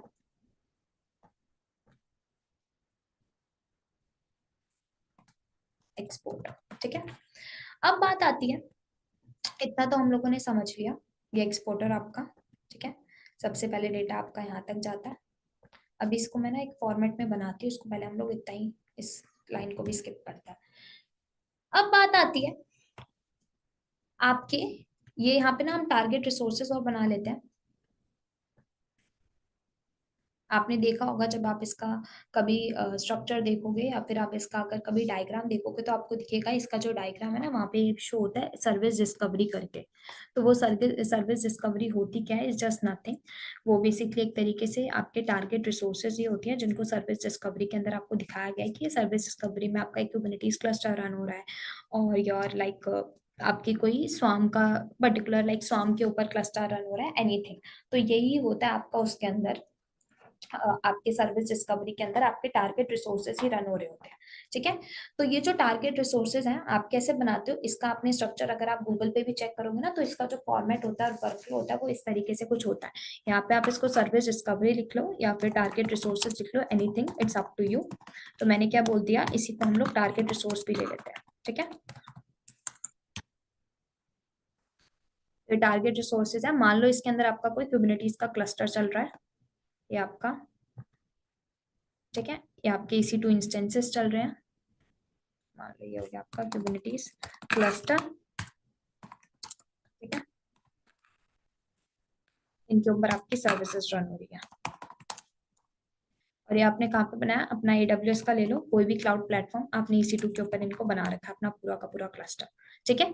तो ये हो जाएगा क्या आपका, ये हो जाता है प्रोमेथियस सर्वर। प्रोमेथियस सर्वर क्या कहता है कि वो आपके टारगेट्स, मतलब इस तरीके से ये हो जाएगा आपका हार्डवेयर लेवल, ये हो जाएगा आपका सॉफ्टवेयर लेवल पे, इस तरीके से आपके टारगेट रिसोर्सेज से डेटा को पुल करता है, ठीक है। डेटा को पुल कैसे करता है, पहले डेटा रिट्राइवल वर्कर आता है, ये फिर क्या करता है, आपके मैट्रिक्स को क्या करता है, डेटाबेस आपके टाइम सीरीज डेटाबेस तक भेजता है, जैसे मैंने आपको बताया, यहाँ पे जाता है, फिर उसके बाद आपके HTTP सर्वर पर जाता है आपका ये डेटा, ठीक है। ये आपस में सब कुछ कनेक्टेड होता है। अब मैंने क्या बताया था, जब ये मैट्रिक को पुल किया जाता है तो मैंने आपको बताया था मैट्रिक को जब पुल किया जाता है ना, तो एक्सपोर्टर क्या कर देता है, HTTP एंड पॉइंट्स क्रिएट करता है ना। अगर कुछ कुछ आपके मैट्रिक्स HTTP एंड पॉइंट को क्रिएट करने के लिए वो नहीं होते कैपेबल, तो उसके लिए एक्सपोर्टर आपका वो काम करके दे देता है। तो आप इस तरीके से एक्सपोर्टर को भी बीच में ले सकते हो, और आप एक सिंपल सा भी बना सकते हो एक्सपोर्टर के लिए। मान लो ये मैट्रिक्स आपके आ रहे हैं, आप इस तरीके से भी एक्सपोर्टर के साथ ले सकते हो मैट्रिक्स को। ये मैट्रिक्स मान लो यहीं से पुल हो रहे हैं, ठीक है। तो एक थोड़ा अजीब सा मैंने बना दिया डायग्राम, ये ले लो मैट्रिक्स यहाँ से पुल हुए, ठीक है, और एक्सपोर्टर ने इनको कन्वर्ट किया, एंड देन जाके एक्सपोर्टर से आपका डेटा रिट्राइवल वर्कर ये काम कर रहा है। तो आप मोस्टली ये डायग्राम इस तरीके से होता है, बट छोड़ा, हम लोग थोड़ा सिंपल सा बना लेंगे, इसको इसके साथ कन्वर्ट कर लें, ठीक है। ये आपके टारगेट रिसोर्सेज। अब बात आती है, अब इसके अंदर ना आप देखोगे, आप इसी के प्लेटफॉर्म के अंदर या फिर इस वर्कफ्लो में आप एक और कंपोनेंट को देखोगे, वो होता है पुश गेटवे नाम से, ठीक है। पुश गेटवे, काफी लोग ना कंफ्यूज रहते हैं पुश गेटवे में, भाई पुश गेटवे होता क्या है, पुश गेटवे से होता क्या है। नाम तो समझ आ रहा है, पुश गेटवे यानी ठीक मतलब कोई चीज पुश की जा रही है, ठीक है, या फिर कोई चीज एग्जिट हो रही है। तो पुश गेटवे का काम होता है, पुश गेटवे आपकी ऐसी शॉर्ट लिव्ड जॉब्स में आपकी मदद करता है। शॉर्ट लिव्ड जॉब्स यानी कि मतलब पुश गेटवे कहता है कि आपकी अगर कुछ ऐसी शॉर्ट लिव्ड जॉब्स है ना, तो उन शॉर्ट लिव्ड जॉब्स के भी मैं मेट्रिक आपको दे दूंगा, क्या होता है शॉर्ट लिव जॉब से मतलब है, शॉर्ट लिव जॉब्स का नाम ही समझ आ रहा है हमें, शॉर्ट मतलब कुछ टाइम पीरियड के लिए, कम लिव्ड मतलब ऐसी जॉब्स जो कम टाइम पीरियड के लिए रनिंग रहेंगी, कुछ टाइम के लिए ही हमारे पास जिंदा रहेंगी, जिंदा एज इन लाइन मतलब कुछ टाइम के लिए ही रनिंग रहेगी, फिर वो खत्म हो जाएंगी, एग्जिट हो जाएगी।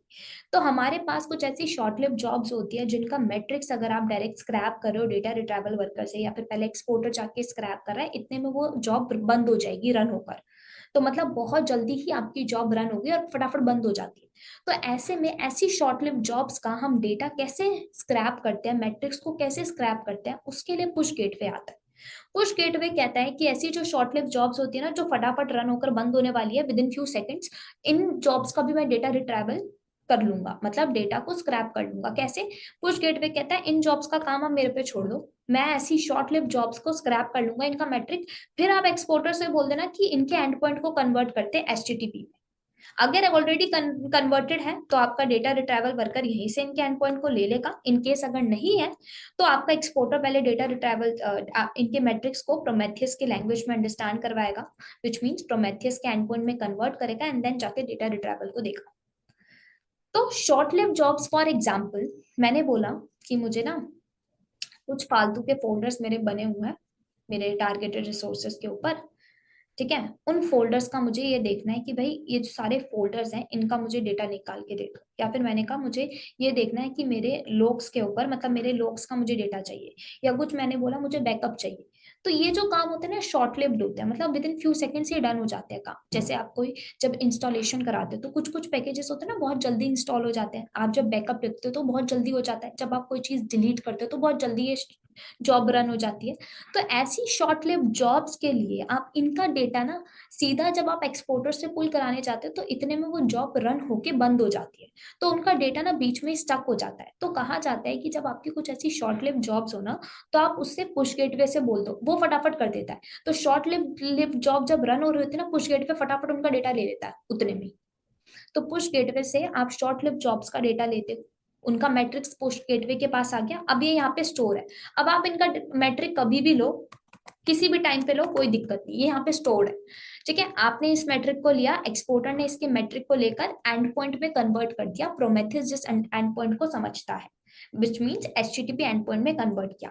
अब एक्सपोर्टर के पास आ गई ये मैट्रिक, एक्सपोर्टर कहता है अब इन मैट्रिक्स का मैं क्या करूंगा, इनको तो हमें डिस्प्ले कराना है ना। तो इस एक्सपोर्टर ने बोला ये मैट्रिक हम भेज देंगे डेटा रिट्राइवल वर्कर के पास, डेटा रिट्राइवल वर्कर के पास एचटीटीपी एंड पॉइंट आया, एंड पॉइंट वाले मैट्रिक्स आए, ये वाले मैट्रिक्स फिर भेजे डेटा रिट्राइवल ने TSDP which mean time series database के पास, डेटाबेस के पास मैट्रिक्स आ चुके हैं, अब परमानेंटली वो हो गए स्टोर। अब एचटीटीपी सर्वर आपका आगे जाकर इन्हीं मैट्रिक्स को डिस्प्ले करके आपको दिखा देता है, तब जाके ये वर्कफ्लो इतना काम करता है। काफी लोग मैंने देखा है पुश गेटवे में कंफ्यूज होते हैं, एक्सपोर्टर में कंफ्यूज रहते हैं, पूरे के पूरे प्रोमेथियस सर्वर को नहीं समझ पाते। तो ये कुछ नहीं है, छोटा सा वर्कफ्लो है जिसे आपको नॉर्मली इजी वे में अंडरस्टैंड करना है, ठीक है। इसमें और कुछ नहीं है, टारगेट रिसोर्सेज से मैट्रिक को पुल किया जाता है, मैट्रिक्स और शुडाई से डेटा को फेच किया जाता है। ये टारगेट रिसोर्सेज यहाँ से डेटा लिया जा रहा है, ये आपका ले लो सॉफ्टवेयर लेवल पे है जहाँ पे आपकी सर्विस रन हो रही है, आपकी एप्लीकेशन रन हो रही है क्लस्टर पर, ये सॉफ्टवेयर लेवल का हो गया मैट्रिक। ये हो जाएगा आपका हार्डवेयर लेवल, हार्डवेयर लेवल मतलब आपका हार्डवेयर है ना, वर्चुअल हार्डवेयर यहाँ पे बना हुआ, दैट्स व्हाई। तो ये डेटा को मैट्रिक, इस मैट्रिक को शुड ऐसे डेटा को पुल किया जाएगा, फेच किया गया, इस डेटा को डेटा रिट्राइवल वर्कर फेच करता है। लेकिन हमें पता है ये डेटा, ये जो मैट्रिक है वो अभी एचटीटीपी एंड पॉइंट के फॉर्मेट में नहीं है, तो एक्सपोर्टर बीच में आएगा, एक्सपोर्टर इनके मैट्रिक को एचटीटीपी एंड पॉइंट में कन्वर्ट करेगा, तब जाके डेटा रिट्राइवल को देता है, ठीक है। तो data retrieval simple HTTP end point को ले लेता है, अगर है वो बने हुए ऑलरेडी एक्सपोज हो रहे हैं एचटीटीपी एंड पॉइंट में, प्रोमेथियस के एंड पॉइंट में, तब तो वो मैट्रिक को ले लेगा।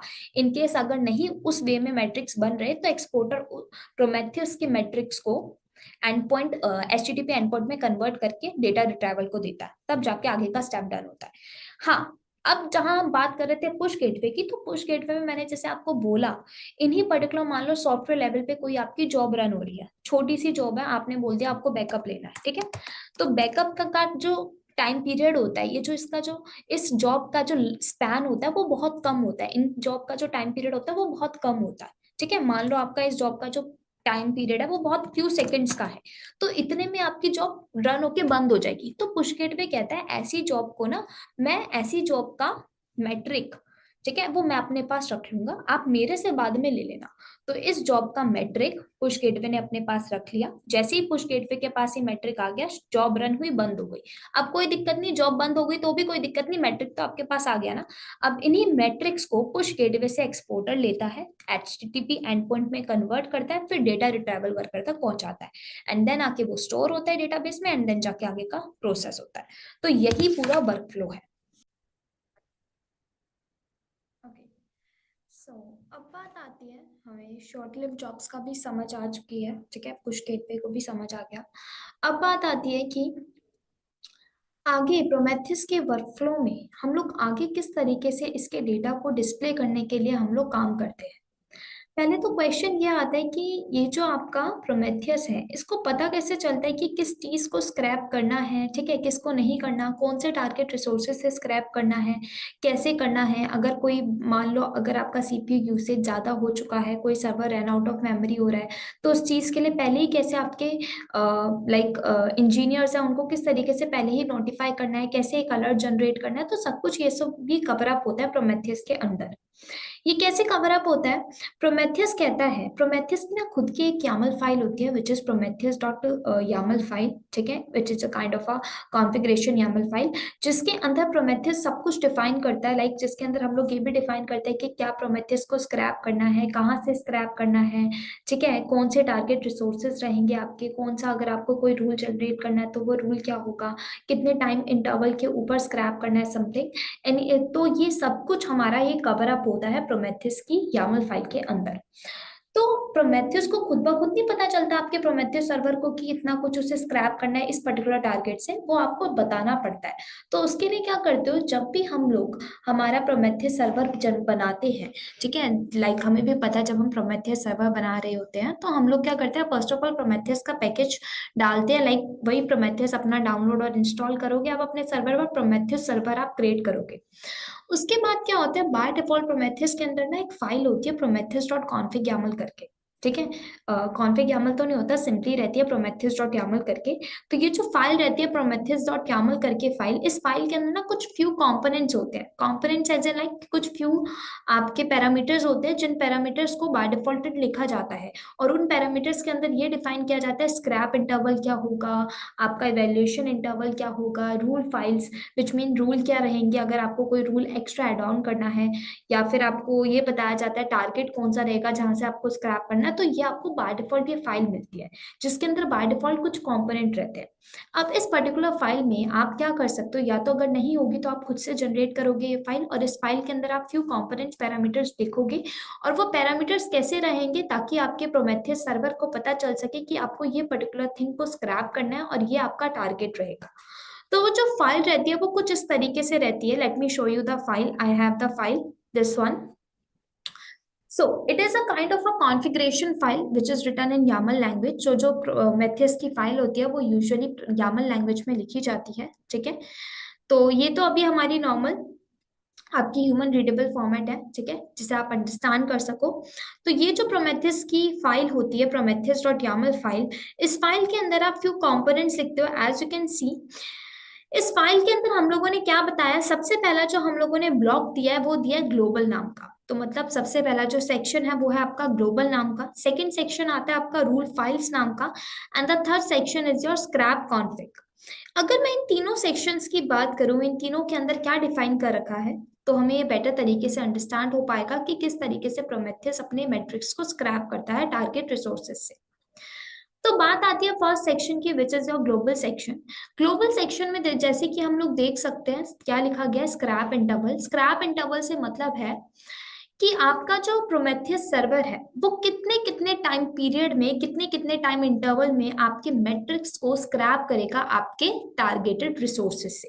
सो as we can see here it is written 15 second, तो मतलब 15-15 सेकेंड के टाइम पीरियड में आपका जो प्रोमेथियस सर्वर है वो टारगेट रिसोर्सेज से मैट्रिक्स को स्क्रैप करेगा, ठीक है।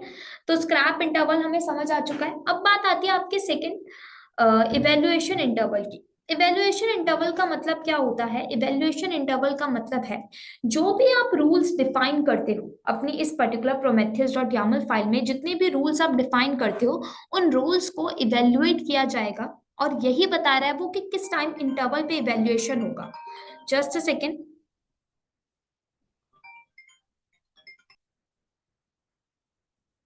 सो इवेल्युएशन इंटरवल जैसे मैंने आपको बताया क्या होगा, जो भी प्रोमेथियस डॉट यामल फाइल में आपने जो भी रूल्स डिफाइन किए होंगे उन रूल्स को इवेल्युएट किया जाएगा इतने इतने टाइम इंटरवल में। फॉर एग्जांपल अभी हमें दिख रहा है जो रूल फाइल्स है उसके अंदर हम लोगों ने जो रूल फाइल का सेक्शन है ना, उसके अंदर हम लोगों ने बता रखा है रूल्स डॉट यामल, मतलब रूल्स डॉट यामल नाम की एक फाइल होगी जिस फाइल के अंदर आप लोगों ने क्या बता रखे होंगे, अपने कुछ फ्यू रूल्स डिफाइन कर रखे होंगे। रूल्स एज ए लाइक आपके कुछ अलर्टिंग रूल होंगे। सपोज मैंने बोला कि मेरा सीपीयू यूसेज जैसे ही 80% तक जाता है तो मुझे एक अलर्ट जनरेट करके दे देना। अलर्ट एज ए लाइक मुझे पहले ही नोटिफाई कर देना बाय कोई भी चैनल के through, for example by email, by slack और any like any channel, by कोई भी नोटिफिकेशन देके तो मुझे पहले ही अलर्ट कर देना उस चीज के लिए।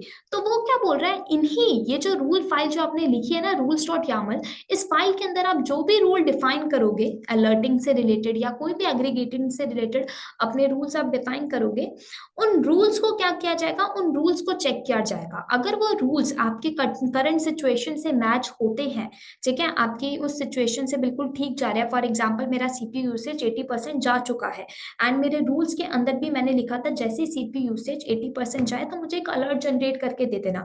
तो इवेल्युएशन इंटरवल में क्या होगा, जैसे ही 15 सेकंड बाद वो इवेल्युएट करने लगेगा आपके रूल्स को, उसको पता चलेगा ये रूल्स बिल्कुल मैच कर रहा है, तो तब जाकर वो एक अलर्ट जनरेट करवाएगा।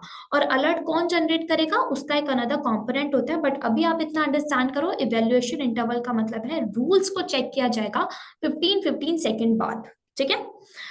सो नाउ जैसे मैंने बता दिया आपको सेकंड सेक्शन भी रूल्स अंडरस्कोर फाइल्स का, इसके अंदर आप कोई भी फाइल अपनी बताओगे जिस फाइल के अंदर आप अपने रूल्स डिफाइन करोगे and the rules it up to you, like आप बता सकते हो जैसे आपको ये देखना हो रूल्स के अंदर आपने बोल दिया एचटीटीपी रिक्वेस्ट मुझे दिखा दो, ठीक है, जैसे ये एचटीटीपी रिक्वेस्ट या फिर सॉरी एचटीटीपी रिक्वेस्ट को साइड करके ये तो एक तरीके से क्वेरी हो गई।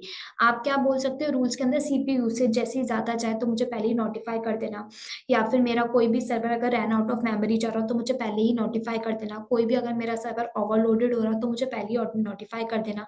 तो मतलब ऐसी सिचुएशन में जिसका एंड ऑफ द रिजल्ट ये हो आपकी एप्लीकेशन डाउन पड़ जाए, तो ऐसी सिचुएशन में आप रूल्स अपने क्रिएट करके रख सकते हो।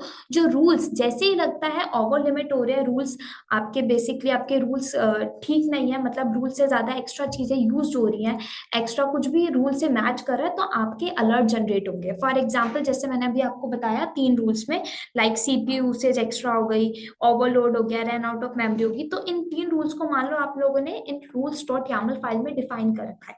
तो जैसे ये तीनों रूल्स जब इवेल्युएशन टाइम इंटरवल चलेगा, लगता है ये तीनों रूल्स मैच कर रहे हैं आपकी करंट सिचुएशन से, तब जाकर आपको एक अलर्ट जनरेट होता है।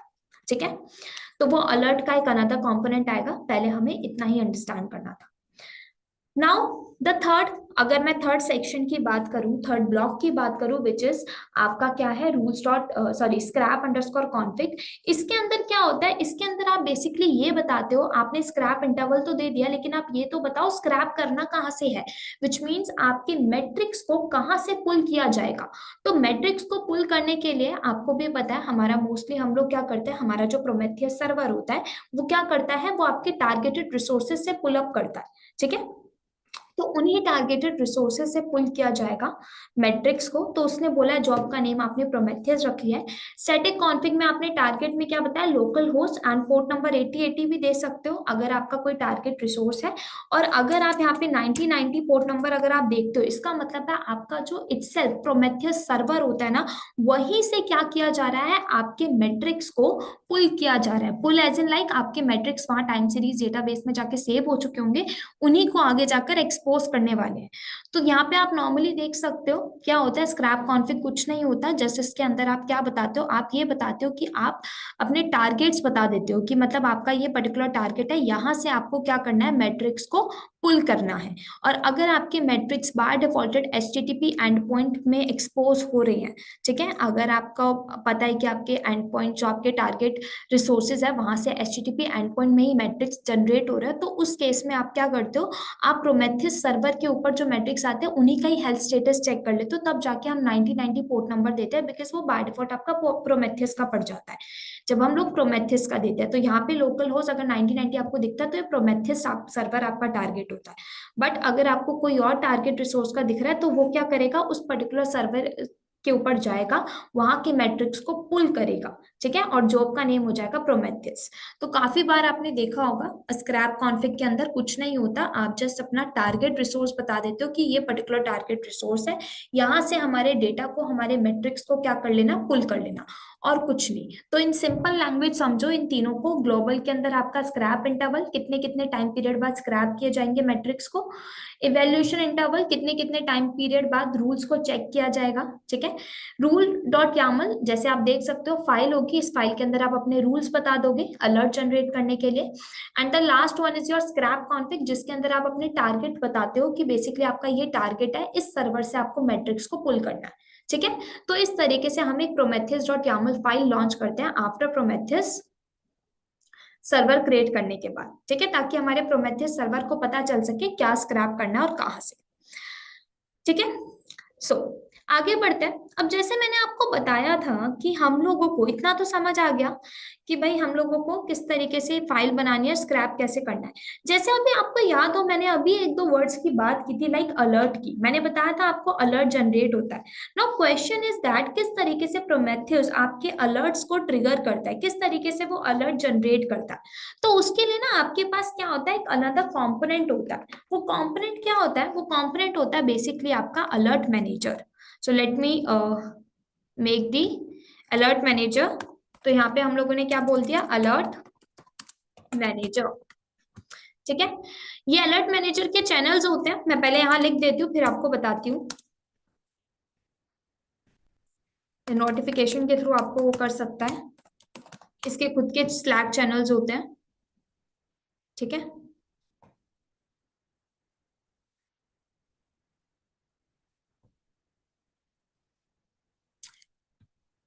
इसको हम लोग थोड़ा आपस में कनेक्ट कर लेते हैं, ठीक है। और ये होता है यहाँ से आपका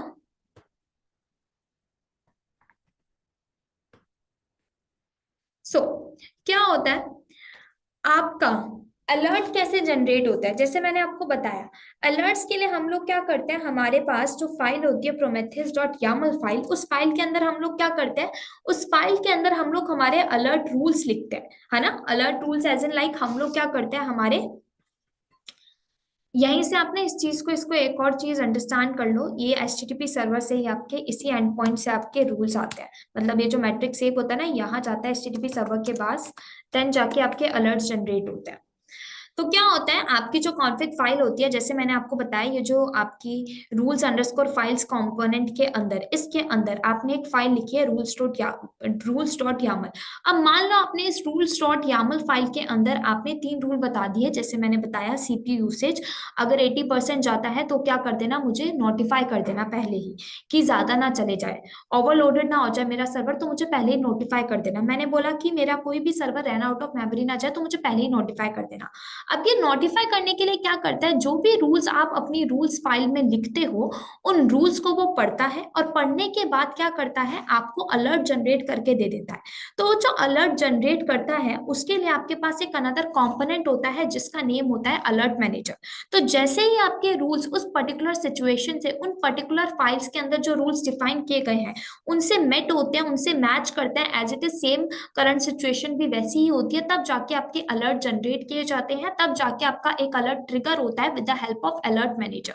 और ये अलर्ट मैनेजर आपको अलर्ट कैसे करता है, आपके रूल्स के अकॉर्डिंग वो आपको अलर्ट करता है विद इट्स ऑन चैनल। इसके खुद के कुछ चैनल होते हैं, या तो ईमेल के थ्रू करेगा, ठीक है, या फिर कोई नोटिफिकेशन प्रोवाइड करेगा, कुछ मैसेज भेज देगा, so anything in any way, ये आपको एक नोटिफिकेशन देगा, आपको एक नोटिफाई कर देगा कि देख लो, आपको एक अलर्ट जनरेट करके देगा कि देख लो, देखो आपके ये रूल से ज्यादा चीजें यूज हो रही हैं, एक्सेसिव अमाउंट में जा रहा है सब कुछ, आप इसको ठीक कर लो। अब आप ठीक कर लोगे टाइम पे, तो आपकी एप्लीकेशन डाउन टाइम फेस नहीं करेगी। So that's why alert manager हम लोग यहाँ पे रखते हैं इतने बड़े इंफ्रा पर, इतने बड़े वर्क फ्लो में, ताकि हम हर चीज को एक स्मूथली वे में रन कर सके। तो हमें पता चल गया एचटीटीपी सर्वर के ऊपर हमारा जो डेटा आता है, ठीक है, ताकि हम उस डेटा को डिस्प्ले कर सके, उन मैट्रिक्स को डिस्प्ले करके विजुअलाइजेशन फॉर्मेट में देख सके।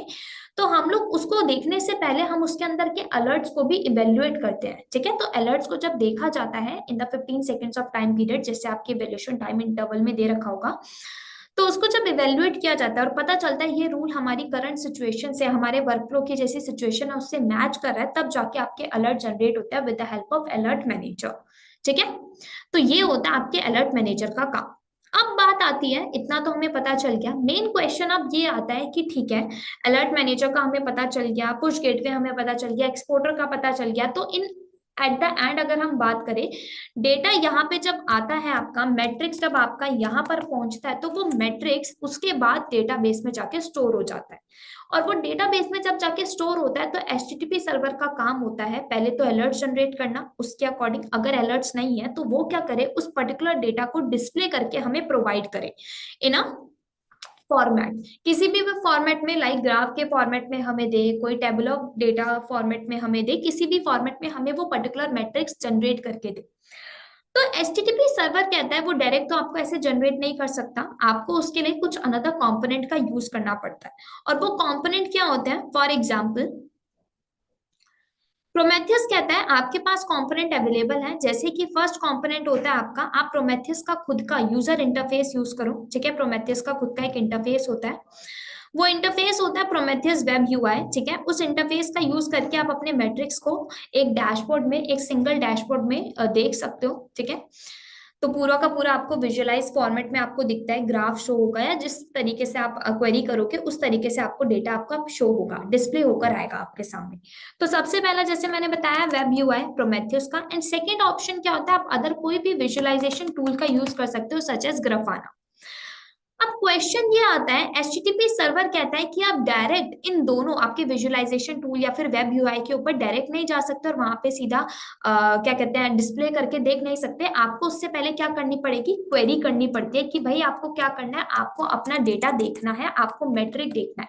अब मैट्रिक में क्या देखना है, फॉर एग्जाम्पल आपने बोला आपको देखनी है कि एचटीटीपी रिक्वेस्ट कितनी ड्यूरेशन है, कितनी काउंट आई है, टोटल कितनी एचटीटीपी रिक्वेस्ट मेरे पास आई है, ड्यूरेशन कैसी है उसकी, ठीक है, ये सब मुझे देखना है, ये मैट्रिक मुझे देखना है।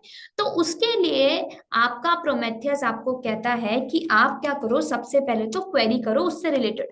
तो आपके पास एक कंपोनेंट होता है जिसका नेम होता है प्रोमेथियस की, ठीक है, query language, which means PromQL query language. इसका मतलब है आप क्वेरी करते हो, और वो क्वेरी कैसे करते हो, जैसे आपको दिख रहा है, मैंने एक क्वेरी डाली, मैंने कहा कि मुझे एचटीटीपी रिक्वेस्ट की ड्यूरेशन देखनी है, तो ये मेरी एक क्वेरी है, एक मेरा एक क्वेश्चन है, ठीक है। ये क्वेश्चन, ये क्वेरी आप किससे करते हो, ये क्वेरी आप करते हो अपने एचटीटीपी सर्वर से, नहीं तो आप अपने डेटाबेस से करते हो ये क्वेरी, ठीक है, क्योंकि यहाँ पे आपका डेटा स्टोर होता है।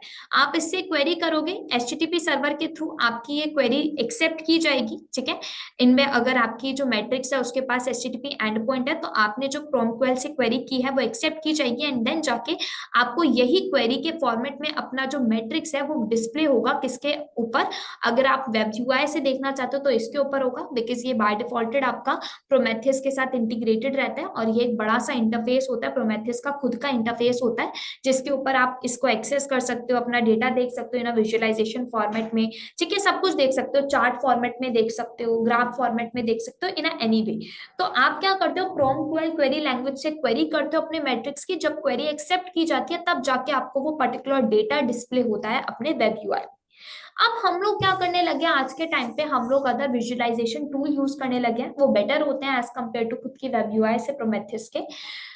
तो हम लोग विजुअलाइजेशन टूल के लिए कैसे, हम लोग बहुत डिफरेंट डिफरेंट टूल्स अवेलेबल है मार्केट में विजुअलाइजेशन के, जैसे एक मैंने एग्जांपल लिया ग्राफाना। तो ग्राफाना आप एक ऐसा विजुअलाइजेशन टूल है जिसको आपको क्या करना पड़ता है, प्रोमेथियस के साथ इंटीग्रेट कराना पड़ता है, एंड इंटीग्रेशन होते ही आप जब अपनी क्वेरी करते हो, क्वेरी एक्सेप्ट होती है, तब जाके आप ग्राफाना के ऊपर, ग्राफाना का खुद का एक डैशबोर्ड क्रिएट करते हो, एंड डैशबोर्ड के ऊपर आपको पूरा का पूरा मैट्रिक डिस्प्ले होकर आता है कि किस तरीके से आपका डेटा आपके सामने लाइक शो हो रहा है। आपको कैसे पता चलेगा कि आपकी एचटीटीपी रिक्वेस्ट ड्यूरेशन क्या आई है, कितनी काउंट आई है, टोटल कितनी HTTP रिक्वेस्ट आपकी आपकी पर्टिकुलर एप्लीकेशन के ऊपर आई है, तो ये सब कुछ आपको डिस्प्ले होकर आएगा इन अ विजुअलाइजेशन फॉर्मेट में। ठीक है, तो आप उसके लिए कोई विजुअलाइजेशन का टूल यूज कर सकते हो, और you can use the Prometheus web UI भी।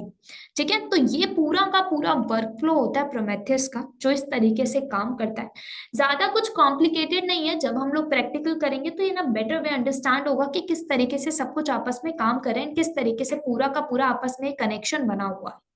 ठीक है, सो यही है आपका Prometheus, and I hope you understand the workflow and the structure of Prometheus server and its component, so that you can get a better understanding of all these things. And better understanding के लिए मैं आपको और चीज यही बोलूंगी कि आप जो ऑन डॉक्यूमेंटेशन होती हैं आपके उन पर्टिकुलर टूल्स की, आप उनको भी जाके पढ़ो, ताकि आपको और ज्यादा डीप नॉलेज मिल सके आपको उस पर्टिकुलर टूल की, जो भी टूल आप पढ़ रहे हो। So yeah, I hope you like this video. So yeah, let's meet with the next lecture on Prometheus. So okay, bye guys.